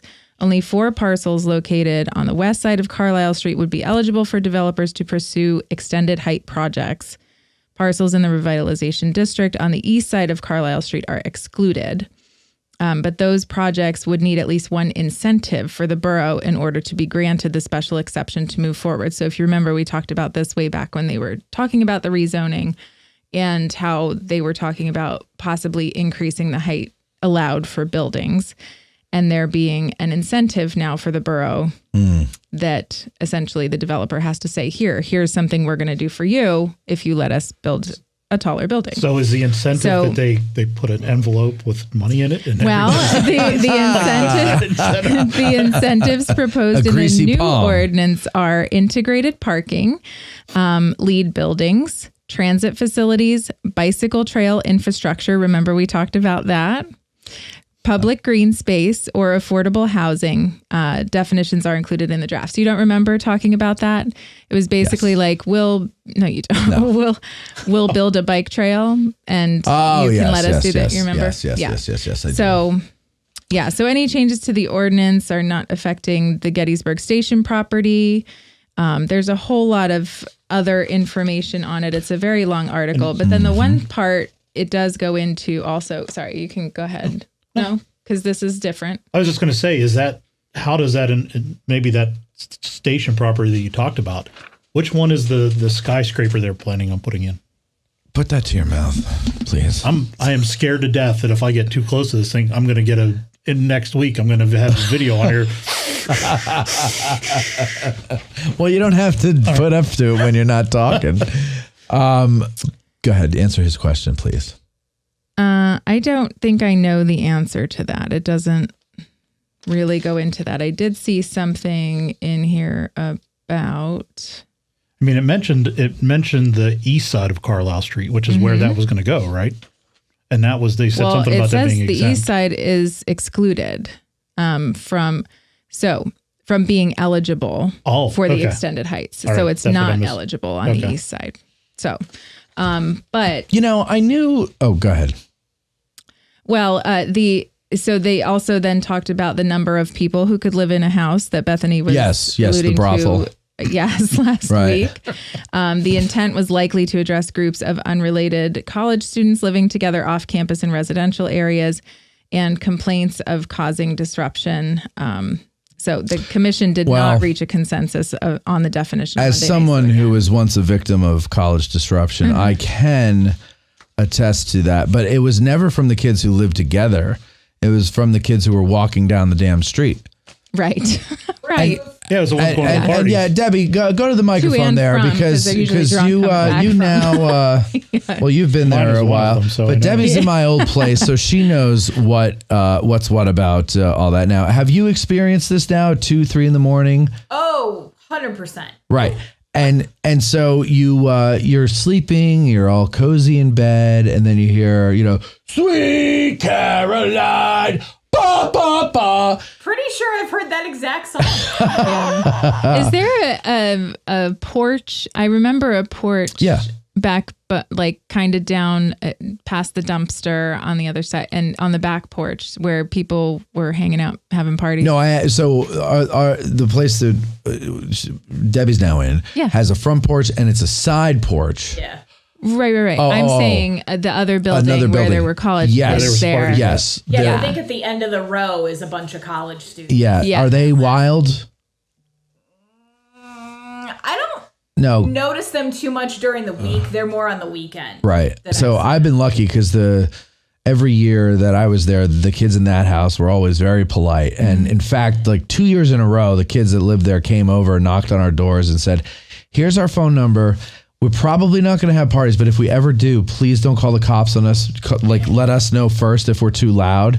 And then, Well, that's great. That's like what Rich and Kim were saying too, from where they are. And there's some college kids around there, and they did the same thing and brought gifts over. So very nice. There's changes now, even from when you lived there. And I know we talked about this before, and I don't know if there's kids that are grandfathered in, right? But moving forward, everybody has to stay in a college owned building. So how many of those buildings on the street are owned by the college? Those are the only ones that kids could stay in. Now, like all those motels that the college brought up, they those all are all those into those are all dorms. But as far as just living in random rental properties on the streets, that should be going away or should be ending. Yeah, but the problem is, and Debbie will attest to this, is that at 3 a.m, when they're coming home back to their dorms from the frat houses, they walk down our street. Our street is a thoroughfare from Frat House Row to the campus, and all the motels. They would come when they're over at the motels. Yeah. But honestly, is there enough housing then? Yeah. Well, they had a drop in enrollment because they raised the. Well, no, what was it? What came first? The drop in enrollment and then they raised the tuition, or they raised the tuition and lost students? No, it was the drop in enrollment first. We kind of came in after it happened. So I don't know. I mean, I know of some students who left when they raised the tuition. So they had to go to another school. There's only so much Now, to do. Debbie, though, wouldn't it be nice if maybe the college sent one of their security guards to sit on your street at night and shoot the kids when... no, I'm sorry. Just yell at the kids when, because here's the thing. Just because you live near the college doesn't mean you have anything to do with the college. Right. That's just where you found a place where to live. And it's not right. It's not neighborly of the college to allow the students to run roughshod through the streets. I mean, I used to wake up and there'd be beer bottles on my porch. Some of my porch furniture would be stolen. Like they would sit on my porch apparently and like sip a beer and everything. So I took the porch furniture off the front porch and I put it on the side porch to dissuade them from doing that. But I would still find beer bottles. In fact, one of the cops in town. I came home one day and there's a cop sitting right there in the alley and I know him, Kevin. And I said, I went over, said hi to him and he came over. He's like, yeah, I just kicked some kids off your porch. And I'm like, really? And he's like, yeah.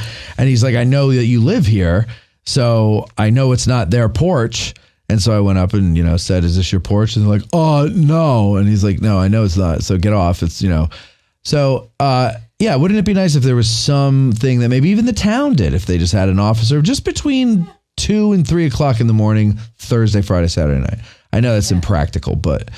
Right. Yeah. No, or you would think there'd be signs or something that say, remember, this is a neighborhood. Yeah, We're not the only ones living here. I almost had those signs put up, but then I figured I would be the one getting in trouble for nailing them to the telephone poles. So...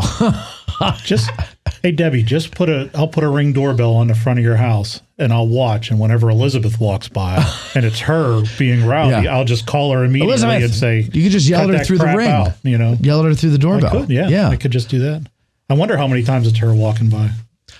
Probably not a lot. Oh, no. Never. No. Not Elizabeth. No, Elizabeth wouldn't do that. So, but she's an angel. But Debbie, it's not terrible though, right? I mean, it's not. I'm kind of doing shtick here. I mean, there are plenty of times I've been like, "Are you kidding me right now?" Yeah. But do you have anything to throw out the window at them? No, but I should find something. Yeah, bottle rockets. Fire bottle rockets at them. Just get a spotlight, a motion light. That gets people moving more than anything else. It really does. That's interesting. You get one of those solar powered ones that are like really bright, like, like 6,000 lumens or something like that. I have one on my garage at home and kids walk down the alley and they'll like be hanging around there. We park cars in the back. They'll be kind of hanging around there. And as soon as the light comes on, they're gone. They're gone. Yeah. Yeah. No, it does like roaches when you turn on the light. Well, now hold on. Before you go to the next story, I forgot that I have to do this here. When you're dragging ass out of bed, the hairs must up on your head. You picture the 20th Maine, and you're happy once again. Whoa, whoa, whoa. Fight the battle against being slow with Little Brown Top Bro. The news today is brought to you by Little Ground Top, and what better thing to be sponsoring news? Because as we're sitting here kind of bummed out with not a lot of energy, a piping hot cup of Little Ground Top might help you get through the rest of the show. Because you're not going to click off. No, you wouldn't do that to your buddy Matt, who's gone through the censorship of YouTube today. You're going to sit and support me. And you're going to be sipping on that Little Ground Top blend from Bantam Roasters. Nestled in the historic town of Gettysburg, Pennsylvania, it's a well-crafted coffee that showcases a beautiful blend of flavors. The combination of cacao, wildflowers, and toasted sugar creates a nuanced cup of coffee that is both intriguing and satisfying. It's a great choice for those who appreciate a complex profile with a touch of sweetness and floral elegance. Whether you're a seasoned coffee drinker or just looking to elevate your morning routine, this blend is sure to impress. So whether you're near or far, wherever you are, I was waiting for it. Let Bantam Roasters bring a taste of Gettysburg to you. Go to Gettysburg. Nope, don't do that. Go to addressinggettysburg.com/cafe Or stop in at Bantam Roasters, 82 Steinware Avenue, right across from the Dobbin House. Wonderful coffee, wonderful donuts. Yes. They're not always there, but when they're there, you're going to love them. Other pastries as well. 82 Steinware Avenue, Bantam Roasters. Get your bag there or order them online. Once again, that's at dressinggettysburg.com/cafe. All right, go ahead. What else you got? Well, I thought this one was interesting. I don't know if anybody else is familiar with 3 Mile Island. Oh, yeah, this is scary. Yeah, so 3 Mile Island Nuclear Power Plant will reopen in a deal to power Microsoft data centers. And I will say this is not the only one, because then this girl who works for me was talking about down in her area, which she's kind of in Doylestown. So Amazon and one other company is doing the same thing. They're going to open plants like that to power them. Yeah. So, okay. Constellation Energy. Maybe we should get a house on the other side of the mountains. Well, I know. I said. Because there's no mountains between 3 Mile Island and us. I know, but so we should there's probably a little distance. Not enough. I got a basement. I know. Didn't we watch that documentary about 3 Mile Island? We did. Did anybody else? No, I didn't know there was one. You watched it? Netflix. That's interesting. Yes, it is. It is very interesting. But Constellation Energy announced it will restart its nuclear power plant at 3 Mile Island in a deal to provide carbon-free electricity to offset the power used by software giant Microsoft's data centers in the region. Okay. They agreed to buy the full 835 megawatt output from Constellation's plant at 3 Mile Island for 20 years. The deal clears the way for Constellation's investment in restarting the plant, which will be renamed the Crane Clean Energy Center, CCEC, after a former company leader. Although terms of the deal has not been disclosed, excuse me, Constellation will invest $1.6 billion to overhaul the plant. You're doing great. A study by Construction Labor Group said the project will add $16 billion to the state's GDP and generate more than $3 billion in state and federal taxes. They said in an announcement of the deal that Microsoft on Friday that nuclear power plants are the only energy sources that can provide consistent carbon-free energy critical to the nation's technological competitiveness, including these data centers. And then it goes in a little bit to the, 3 Mile Island Unit 2 partial meltdown on March 28th, 1979, which is what that documentary is about. Yes. So is it about to get louder? Is that why you're looking at me like that? No. So it remains the United States' most serious nuclear failure, according to the Nuclear Regulatory Commission. Restarting Unit 1 will require approval from the NRC, comprehensive safety and environmental reviews, and state and local permits. The plant is expected to begin generating electricity in 2028, Constellation said. The company is pursuing a license extension to allow it to remain in operation until at least 2054, 80 years after the plant first came into operation. And it is expected to contribute 3,400 jobs to the community. So there you go. Wow. There's the Good story. job, Cindy. You made it through. Cindy, like Tony Stark, Wow. on a mission. So I feel like they're going to start up a nuclear power plant so my sons can sit in their rooms all day long and play video games. That's what I'm hearing here. Basically. That's pretty much it. Yeah. But the amount of power that's needed to run those data centers is crazy. There were stories about Bitcoin. When Bitcoin was so big, the miners, they were buying power plants to put their Bitcoin miners at the power plant. Really? Because they needed that much power. And all the power isn't so much to run the computers, it's to run the cooling systems. Because those... Yes, because they're constantly going. Yeah. Yeah. And that's some of the business we do. We sell stuff to stop corrosion in those places. But it's all about cooling because those you got to keep it cool. Those things generate so much heat. Yeah, they do. That they've got to cool them down. Did you guys see? There's a Sean Ryan show had a hacking, like a computer hacker on there, and he was talking about when he was a kid and this mining for Bitcoin first came out, he would hack into people's home computers and have it mining for him anytime they weren't using the computer. Really? Yeah.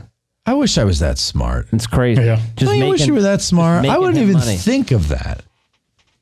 let alone figure out how to do it. It used such a small amount of power because he wasn't like going crazy. Right, right. One CPU, so like they would never know. I remember when my friend told me about Bitcoin when it first started. I have a crazy story about that. And I was like, that'll never work. And he's like, no, it's going to work. And people are doing this in the mining and stuff. And like, he's like, you should do it while it's still cheap. And I'm because I was broke. And I was like, bah, bah, bah, bah. And now I'm kicking myself. Dude, my dad was a druggie growing up, like always kind of have crazy ideas. But that joker, back when Bitcoin came out, he was so convinced that Bitcoin was going to be a thing. He had I don't know the exact number. It's been a while ago, but I want to say like 500 Bitcoin. Like back when you could buy a Bitcoin for $60. Right. And he bought like 500 of them.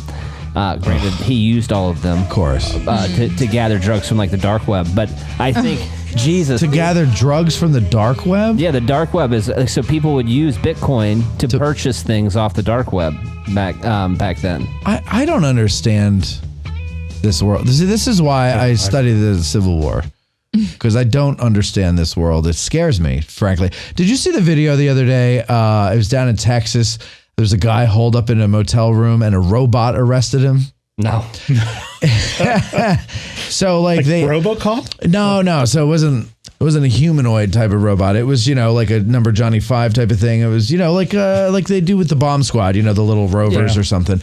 And it was amazing to watch because it goes in and the guy opens the door and throws a sheet over it and then goes back in the room and the sheet doesn't phase it or whatever. And then it breaks the window and inserts tear gas. And the guy like reaches out the window and shoots it a couple of times. That doesn't do anything. Right. Of course, they're going to make it bulletproof, right? And then finally the tear gas, drives the guy out. And then the thing rolls over him, like because he has to climb out the window, so he falls on the ground, and the thing rolls over him to keep him down, so the officers can come and get him. Do you remember? This is going back probably close to 10 years now. Back in Houston, I think there was a guy with a gun, and they used a robot with a bomb, and it went and blew him up or something like that. Do you remember that one? Yeah, I don't like that. I think if you're going to apprehend someone, you have to endanger someone else's life. I'm sorry. But like the robot thing, it's cheating. It's cheating. Well, dude, it's where we're kind of getting like I can't get enough of watching the videos coming out of Ukraine, and then now it's been so long. You're starting to get like really well put together documentaries. Yeah.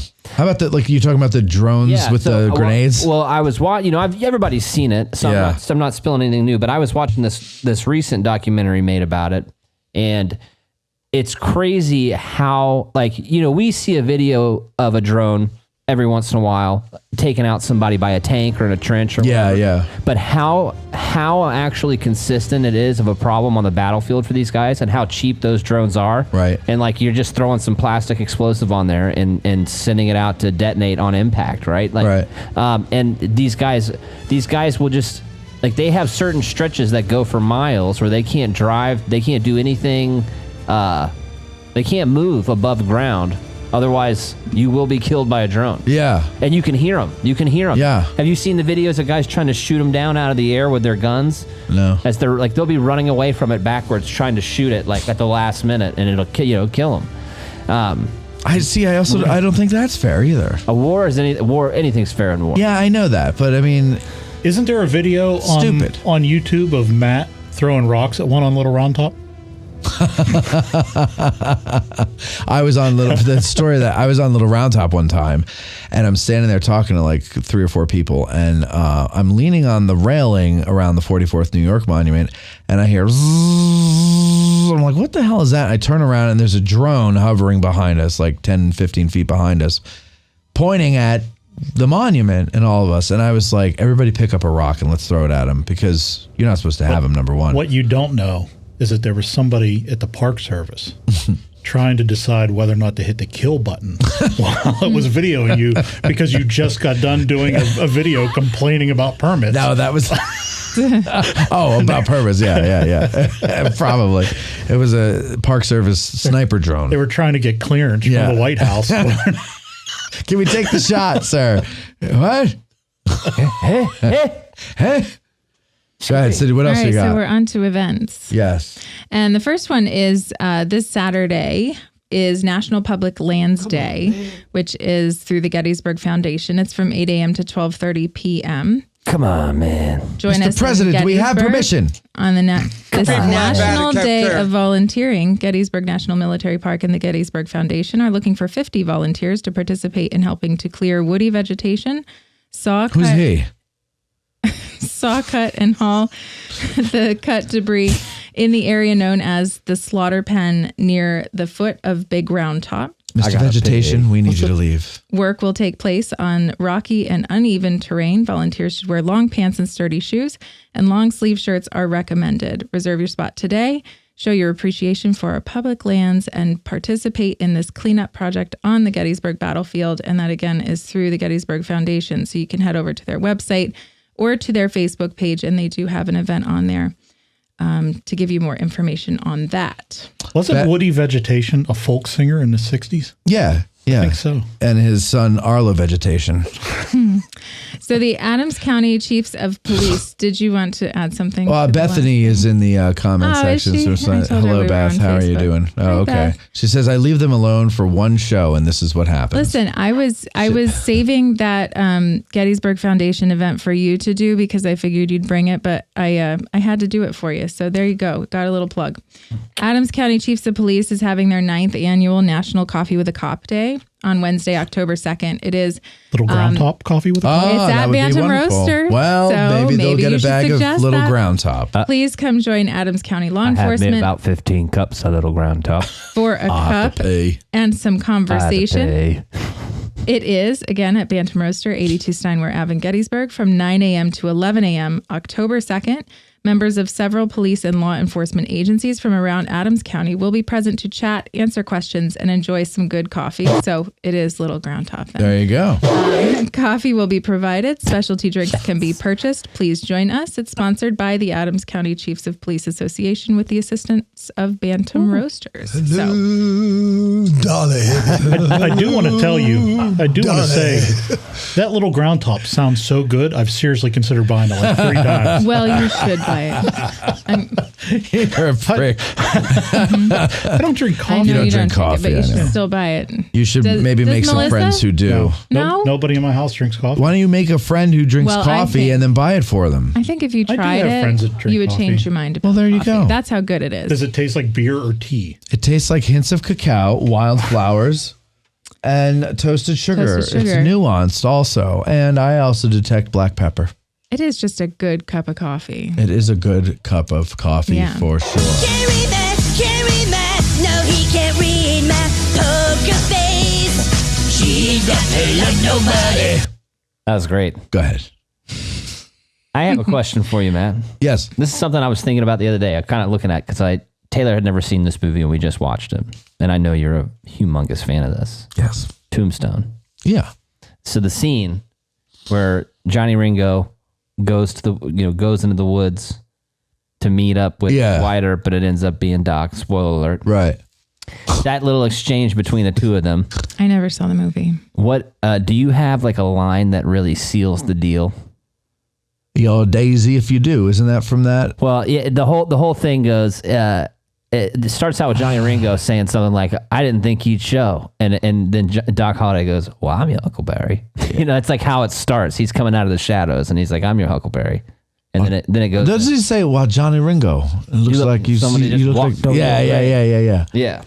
But he starts with "I'm your Huckleberry." Then when Johnny Ringo sees him, and he says that, and then Johnny Ringo, this my favorite part of the whole thing. Johnny Ringo says, "Oh." He goes, because Doc goes, we started a game we never got to finish, remember? Right. Play for blood. And goes, Johnny Ringo goes, I was just messing around. Yeah. And Doc goes, I wasn't. And he says it so creepy, dude. It's sexy. I dude, like he sounds like a serial killer. Like, I wasn't. Yeah. You know what I mean? Like, it's so creepy. What the hell's your point? I was wondering if you had a line that stood out of all those, because that was like, that's the one that makes him seem unhinged to me. Honestly, well, from not that scene, from the movie, I don't know why, but every time it gets me, and it's in the saloon, and Billy Clanton goes over to the piano when Doc's playing, and he says, oh, Susanna? And he goes, no. And he's like, oh, Susanna, Stephen Stinking Foster. And he goes, oh, no, this is a nocturne. You know, Frederick Chopin. Yeah. that I love that. I love that. The idiot versus the educated man. That bleep was on point too, Yeah. dude. My favorite line with him and that guy is I got 2 guns, one for the each. Yeah. There's so many good lines in that movie. We should do a movie-thon. You know, like this winter. That would we be should like fun. have a list of greats we should go through and watch. Just, you can come over to the new house and we can get the wood burning stove going, and we can watch. We're so close. We're so close. So close. But I'm waiting for something to knock us off the rails. Just don't talk about it. Oh, jeez, sorry. Yeah. All right. Okay.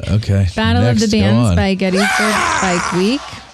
Battle of the Bands by Gettysburg Bike Week. Yes, it is this Interesting. Saturday from 3 p.m. to 9 p.m. And it is being held at the Barn Resort this year. Oh. Which is 75 Cunningham Road in Gettysburg. It's a free event. Join us for Battle of the Bands, in which the top 3 winners will take home cash prizes and a spot on the stage at Gettysburg Bike Week 2025. 6 bands, food and drinks, vendors, and more. Cast your vote and help us choose our 2025 lineup. So again, that is Saturday, 3 p.m. to 9 p.m. at the Barn Resort. So, JD Hewitt texted me and he said, just unsubscribe from your channel, terrorist. Speaking of the Barn Resort, they have actually this Sunday then, they're busy this weekend. Paint party at the Barn Resort is Sunday from 2 p.m. to 4 p.m. That's interesting. They have the wrong address for the Barn Resort. They say it's on Steinware Ave. We know that's not true. It is at the Barn Resort, though. You do have to buy tickets to it. Join us at the Barn Resort for barn painting event. Embrace all fall seasons. No, that doesn't say all. I apparently can't read right now. That's so I okay. It's apologize. all right. It happens to the best and the worst of us. Perfect for adding to all your fall decor, gifting to a loved one, or simply enjoying fun times with friends. No experience required. For tickets, you can head over to their Facebook page. Again, they have an event set up. It is this Sunday from 2 to 4, so that should be interesting as well. Good. Then we also... Go ahead. Sorry. We also have some Save the Dates coming up. Remembrance Day weekend. It's coming up on November 16th. So, and by the way, okay, go ahead and I'll tell you about Remembrance Day weekend. Okay. They are, in addition to the parade and all of that stuff that goes on with it for the celebration, they do have Reenactors Rendezvous. It is from 7 to 10 p.m. Yeah, and there's really no additional information about it. They'll have a yard sale during the day and a casual campfire. Down at the Daniel Lady Farm? Where's that? I'm assuming, is that where you gave this to me from? Is this all from the Yes. Daniel? So yes, Yeah. it is at the Daniel Lady Farm. Yep, starting at 7 p.m., come out to partake in the partying for this free family-friendly night of fun. Held on site, feel free to bring your own beverages. Snacks will be available for purchase. Camping is free all weekend and open to everyone. You can visit their events page to see more about that as well. I know. Let's have a spelling contest. That's another good line. And then just this one, which is not until December. Do you have something else you wanted to talk about? Well, so Remembrance Day weekend, Yes. Chad. Yeah. Yeah, I don't know You're why right. that didn't sound right. At Bantam Roasters. Yeah. Chad said, hey, do you want to set your camera up on the roof? Mm-hmm. And I said, well, Bethany will probably fall off the roof for the parade. And I said, but we'll sit on the porch.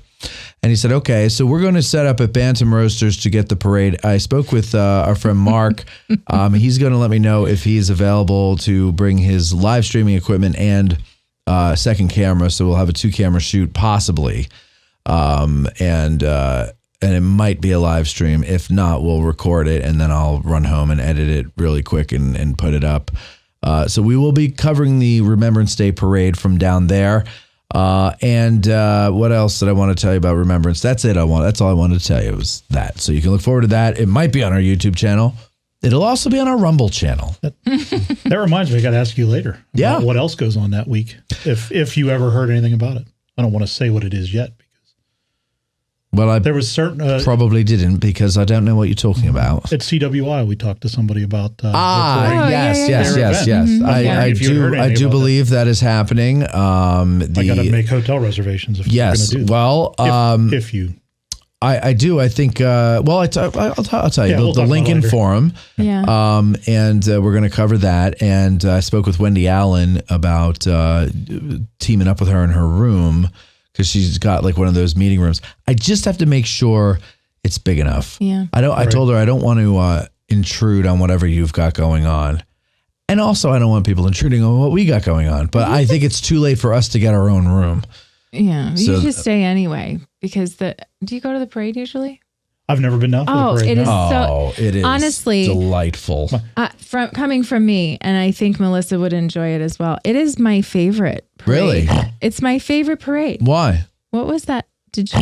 I was like, I thought it was you for a second. So no, it is my favorite out of any that I've seen here.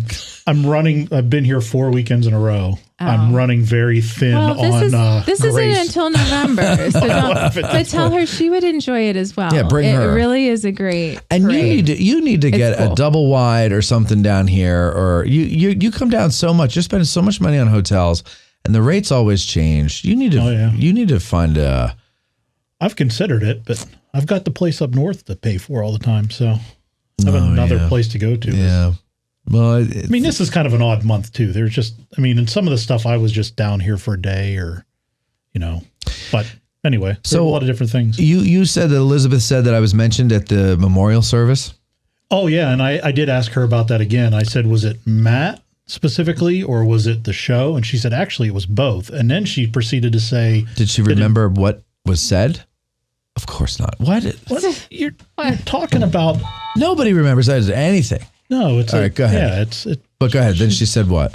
Well, there was the one that I said that what's his name, Berkner. Yeah. Mentioned you specifically. Okay. But then there were other instances where they said Matt or Matt Callery, and then there were some times where they talked about addressing Gettysburg. Or they mentioned it. So amazing. She didn't go into detail as far as how in depth they went. I don't think it was ever. Yeah, I'm sure it was just a mention, but yeah, I think it was just because of your. You had a close connection with them, and and so it was something that they brought up. It's the P. Carmichael Memorial at the college is what we're talking about. Mm-hmm. Yeah, and so my daughter went there last Friday to it because she's a student at the college. So she went there, and I think it was pretty much all college students. She said there were some people that looked like they were not from the college, but she said it was a very nice ceremony. It lasted about an hour and a half because we went to dinner right after that. I met her there. But yeah, so she said she said after a certain point, I think she started just drone out anytime they mentioned your name. She tried to block it. Of course. A lot of great friends, taking notes for me. But I think it's nice because it goes to show, obviously Pete's connection with you. Pete was sharing that connection with other people. Yeah. No, so it does. It was nice. It was nice. And that's why I wanted to share it with you. Well, and I wish we were shooting for this documentary and I couldn't get out in time. Oh, Bethany's back. Hello. Welcome back, Bethany. Hello. I take that as my... no, Eric, I bet she's going to sit on your lap. Oh, and before I forget, I know we're talking about something else.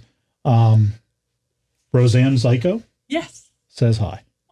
Isn't she the cutest? And Brad Gottfried also. They said hi to both of you. Oh, tell Brad I said hi and Roseanne because I like them both. Yeah.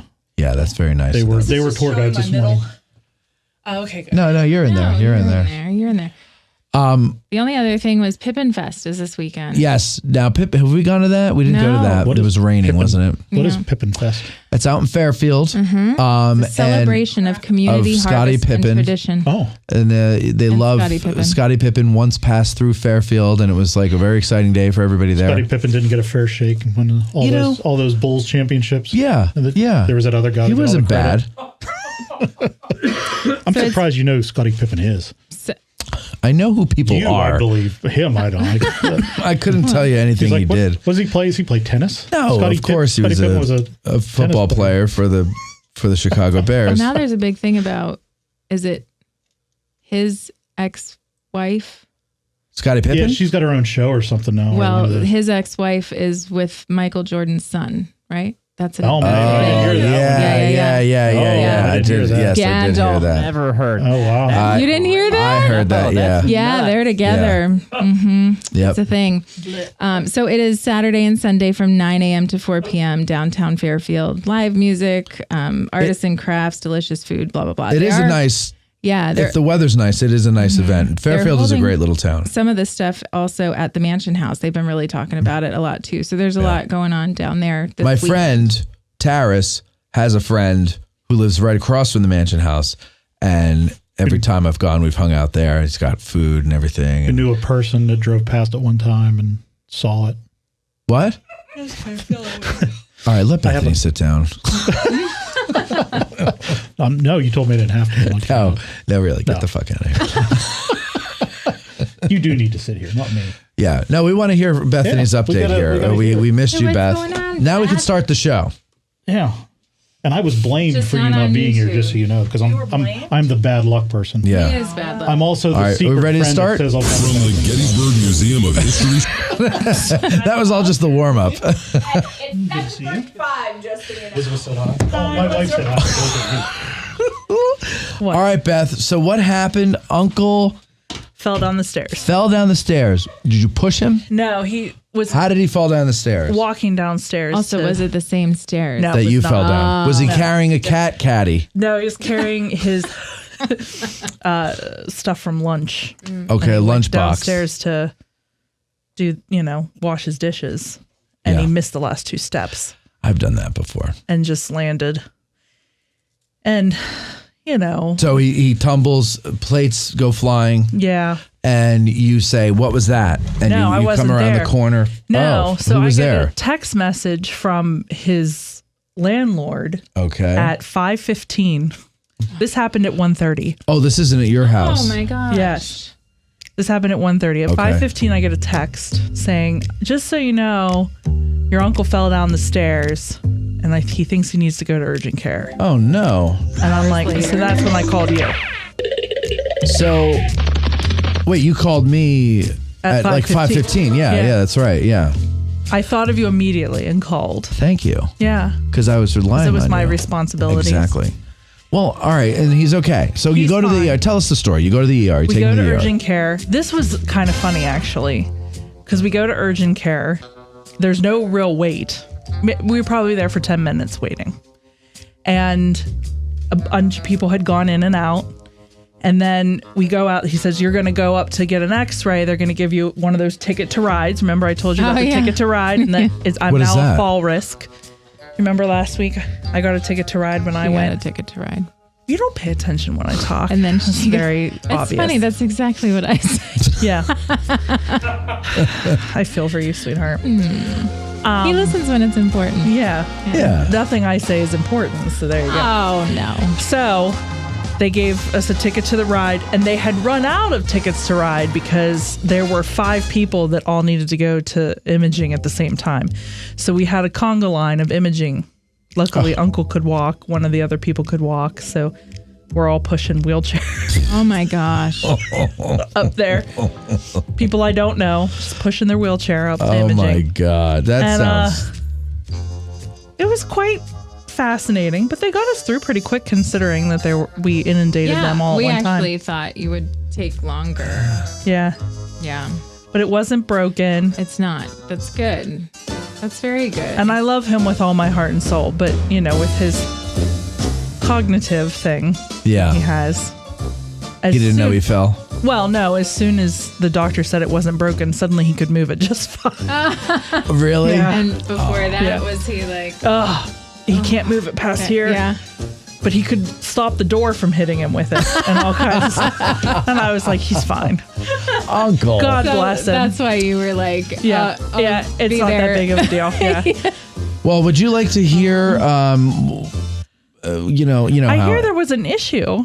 Yes. But now we're only on Facebook. Eric Dorr ruined my career. Oh, good. No, so Eric brought some artifacts on, and one of them was a World War II carbine, and flagged you. I was showing it, and then, but it didn't. It took a while, and then I guess the algorithm is like behind as it's reading everything, And then all of a sudden I look over and the screen goes black. And I was like, oh, the feed's over. And then Cindy showed me her phone and, and so they had pulled the video. Completely. It was Because, just and they said the reason was that you're not allowed to show firearms on the thing and whatever. So, well, in Gettysburg right now, we have a lot of stuff going on where, we're making national news. So I guess it's a good thing. I know. So did we talk about that? No, we didn't. We weren't. Well, so we'll say this. That the story is that a student on the swim team had a racial slur carved into his chest with a box cutter. And the kid who did the carving is gone. He's not at the school anymore. Let's see here. The bottom. Okay, the bottom. So here's the article. A student at Gettysburg College in Southern Pennsylvania. What is this from? Just from, it's the update from NPR. NPR. All right. So a student at Gettysburg College in Southern Pennsylvania has left the school after a campus investigation found the student responsible for etching a racial slur across another student's chest during a social gathering earlier this month. I believe it was September 6th. Yes. Gettysburg College told NPR on Monday the student is no longer enrolled, but declined to comment on whether the student was expelled or decided to leave, citing student privacy laws. The names of the students involved has also not been made available to the public. Over the past few weeks, the small liberal arts college of about 2,200 students made national headlines after the school announced it was investigating a report of a hate crime. According to the school's website, 62% of the students are white, while 21% are non-international students of color.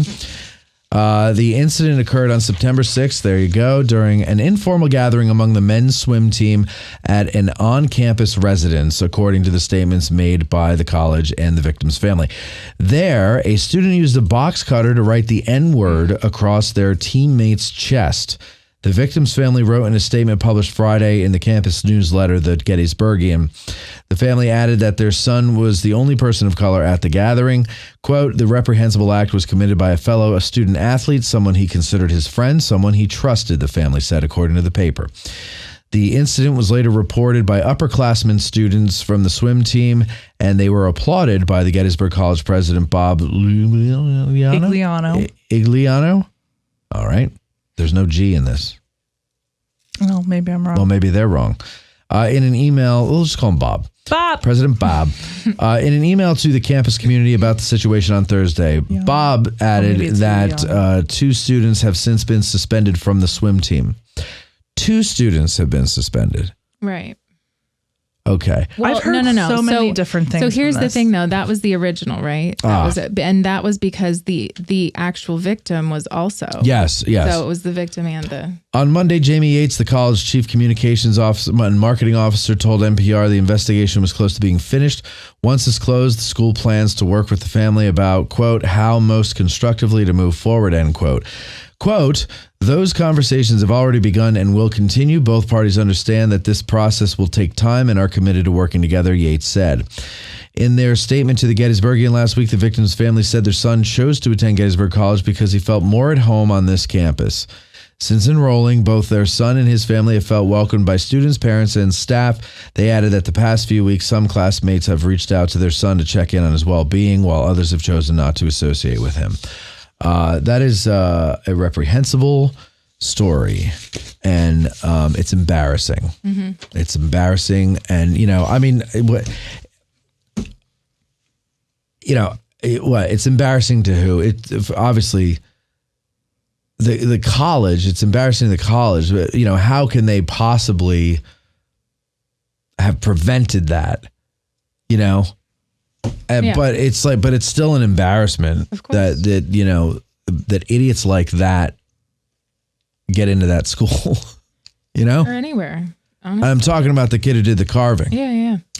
Obviously. Truthfully, it's such an expensive school. It is very expensive to go to Gettysburg College. And you would think, it's like people who always thought that working at Borders made you more intelligent. Right. And the number of times I clean poop up off the floor goes to show that it really wasn't.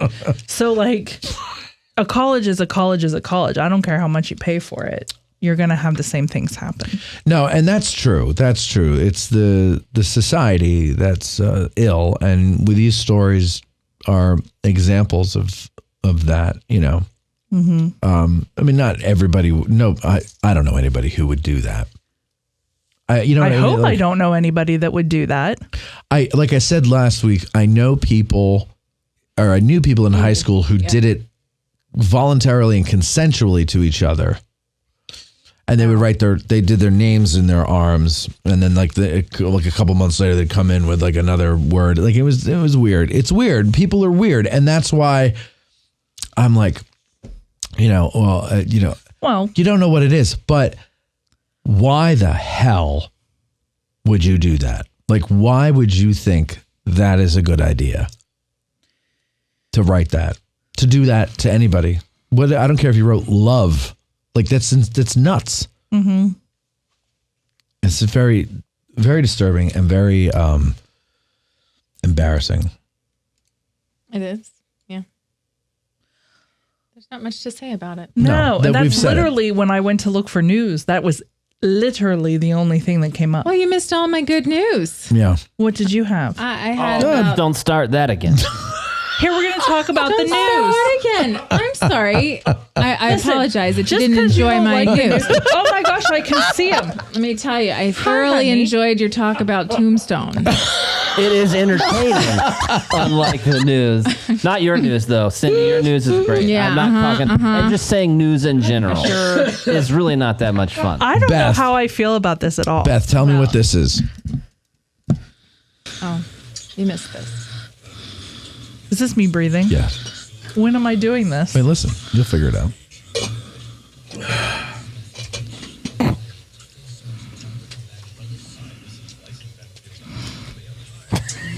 What am I doing? Listen. I think you're giving your arm a hickey. What am I doing?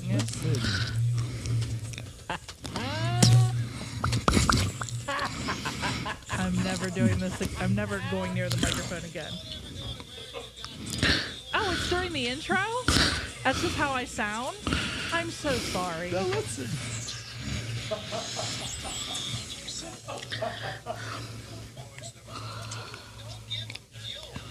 Why are you so mean to me?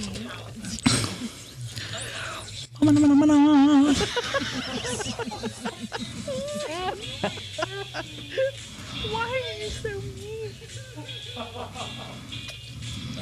Oh my God, my breathing is like horrific.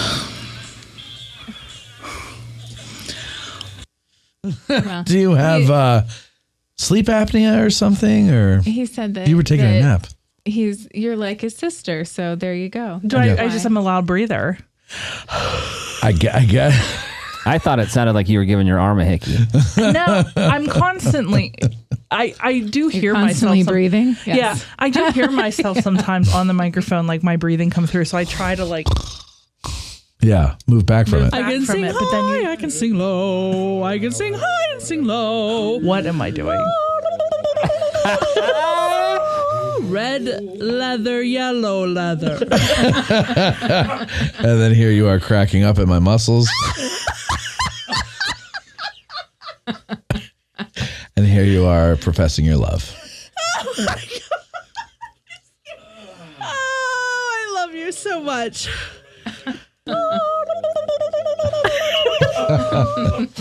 All right, well, listen. I'm glad you do love me. I do. Mm-hmm. I do. Of course we do. We do. We always talk about how much we love Bethany, don't we? Absolutely. Yes. Uh-huh. Yeah, we do. And we love that you're going to clean our house before we move in.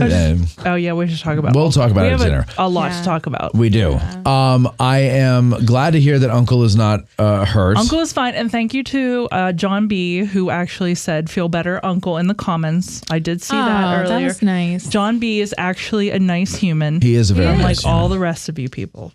Yeah. You didn't mention Uncle at all. No, we did in the beginning. No, I'm just being. You just didn't see it because they took it down.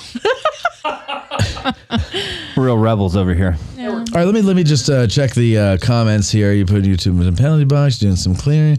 This is old school.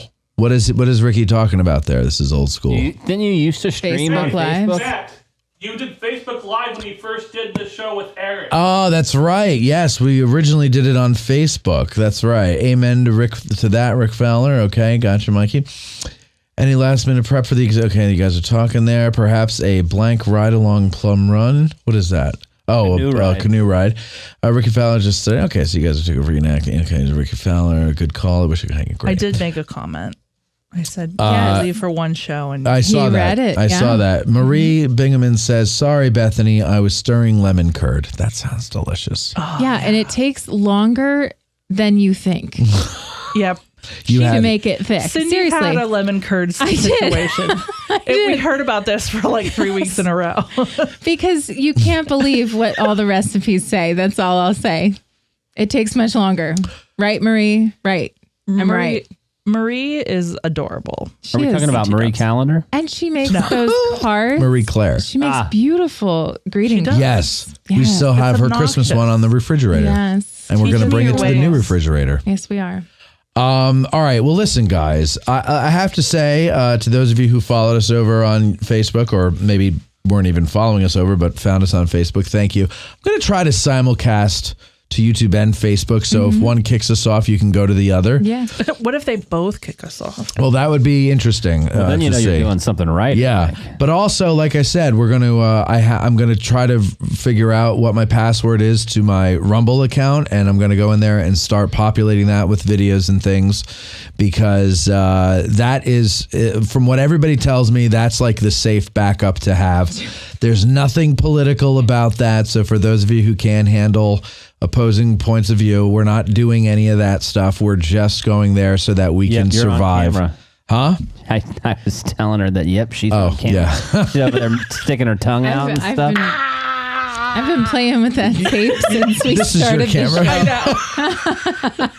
show.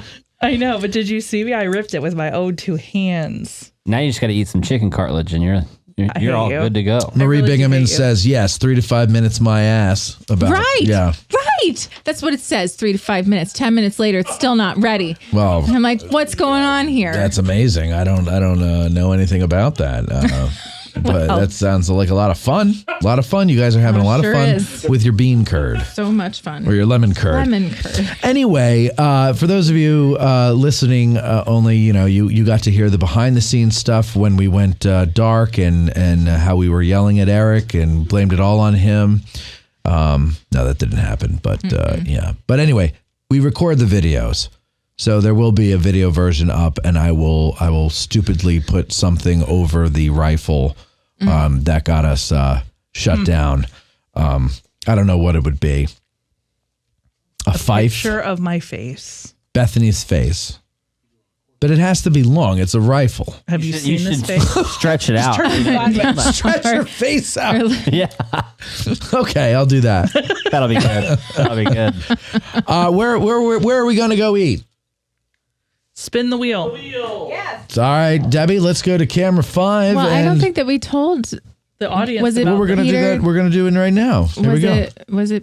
Who was it? Peter Zach. So here's the story. That's Chris Mowry from Vlogging Through History. Okay, so Debbie has there, as you all can see, she's got a color wheel, and this wheel is the wheel of restaurants. Oh. And since we can never decide, we're going to let this thing decide here. Debbie, can you read off to me what are the restaurants that are on the wheel? And this is a gift from Peter Zach, by the way, for this purpose. All right, we have the Federal Point Inn. Right. La Bella's. Right. Montezuma's. Right. Gary Owen. Uh-huh. Mama Ventura. Right. Gettysburger. Right. Dobbin House. Uh-huh. Farnsworth House. Uh-huh. Blue and Gray. Uh-huh. Or Matt's Blackstone. Oh, that's delicious. All right, Debbie. Hold on a second, Debbie. Let me get some proper wheel spinning music here for you. And whenever you're ready, go ahead.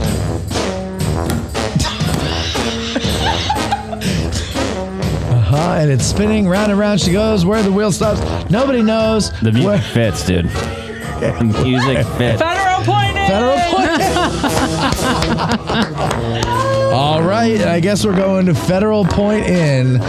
Ladies and gentlemen, I was good. I was actually kind of hoping that it would pick that.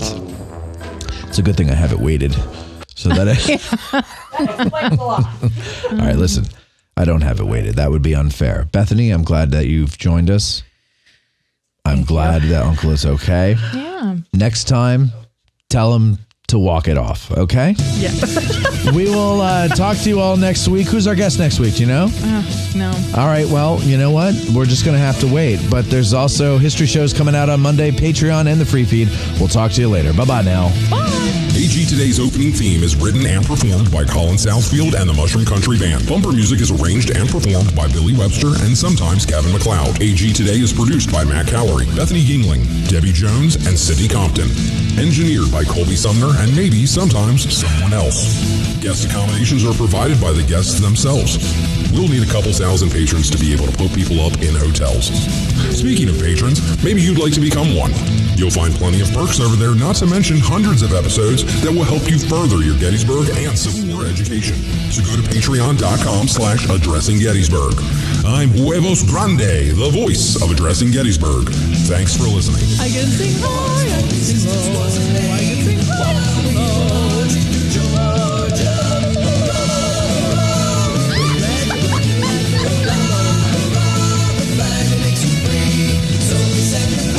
The mayor was there.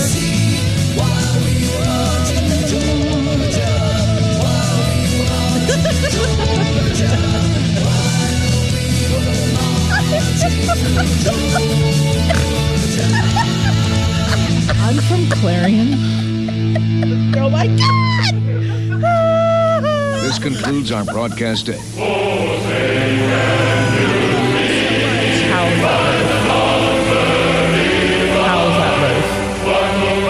How's that loaf? How's that loaf? How's that loaf?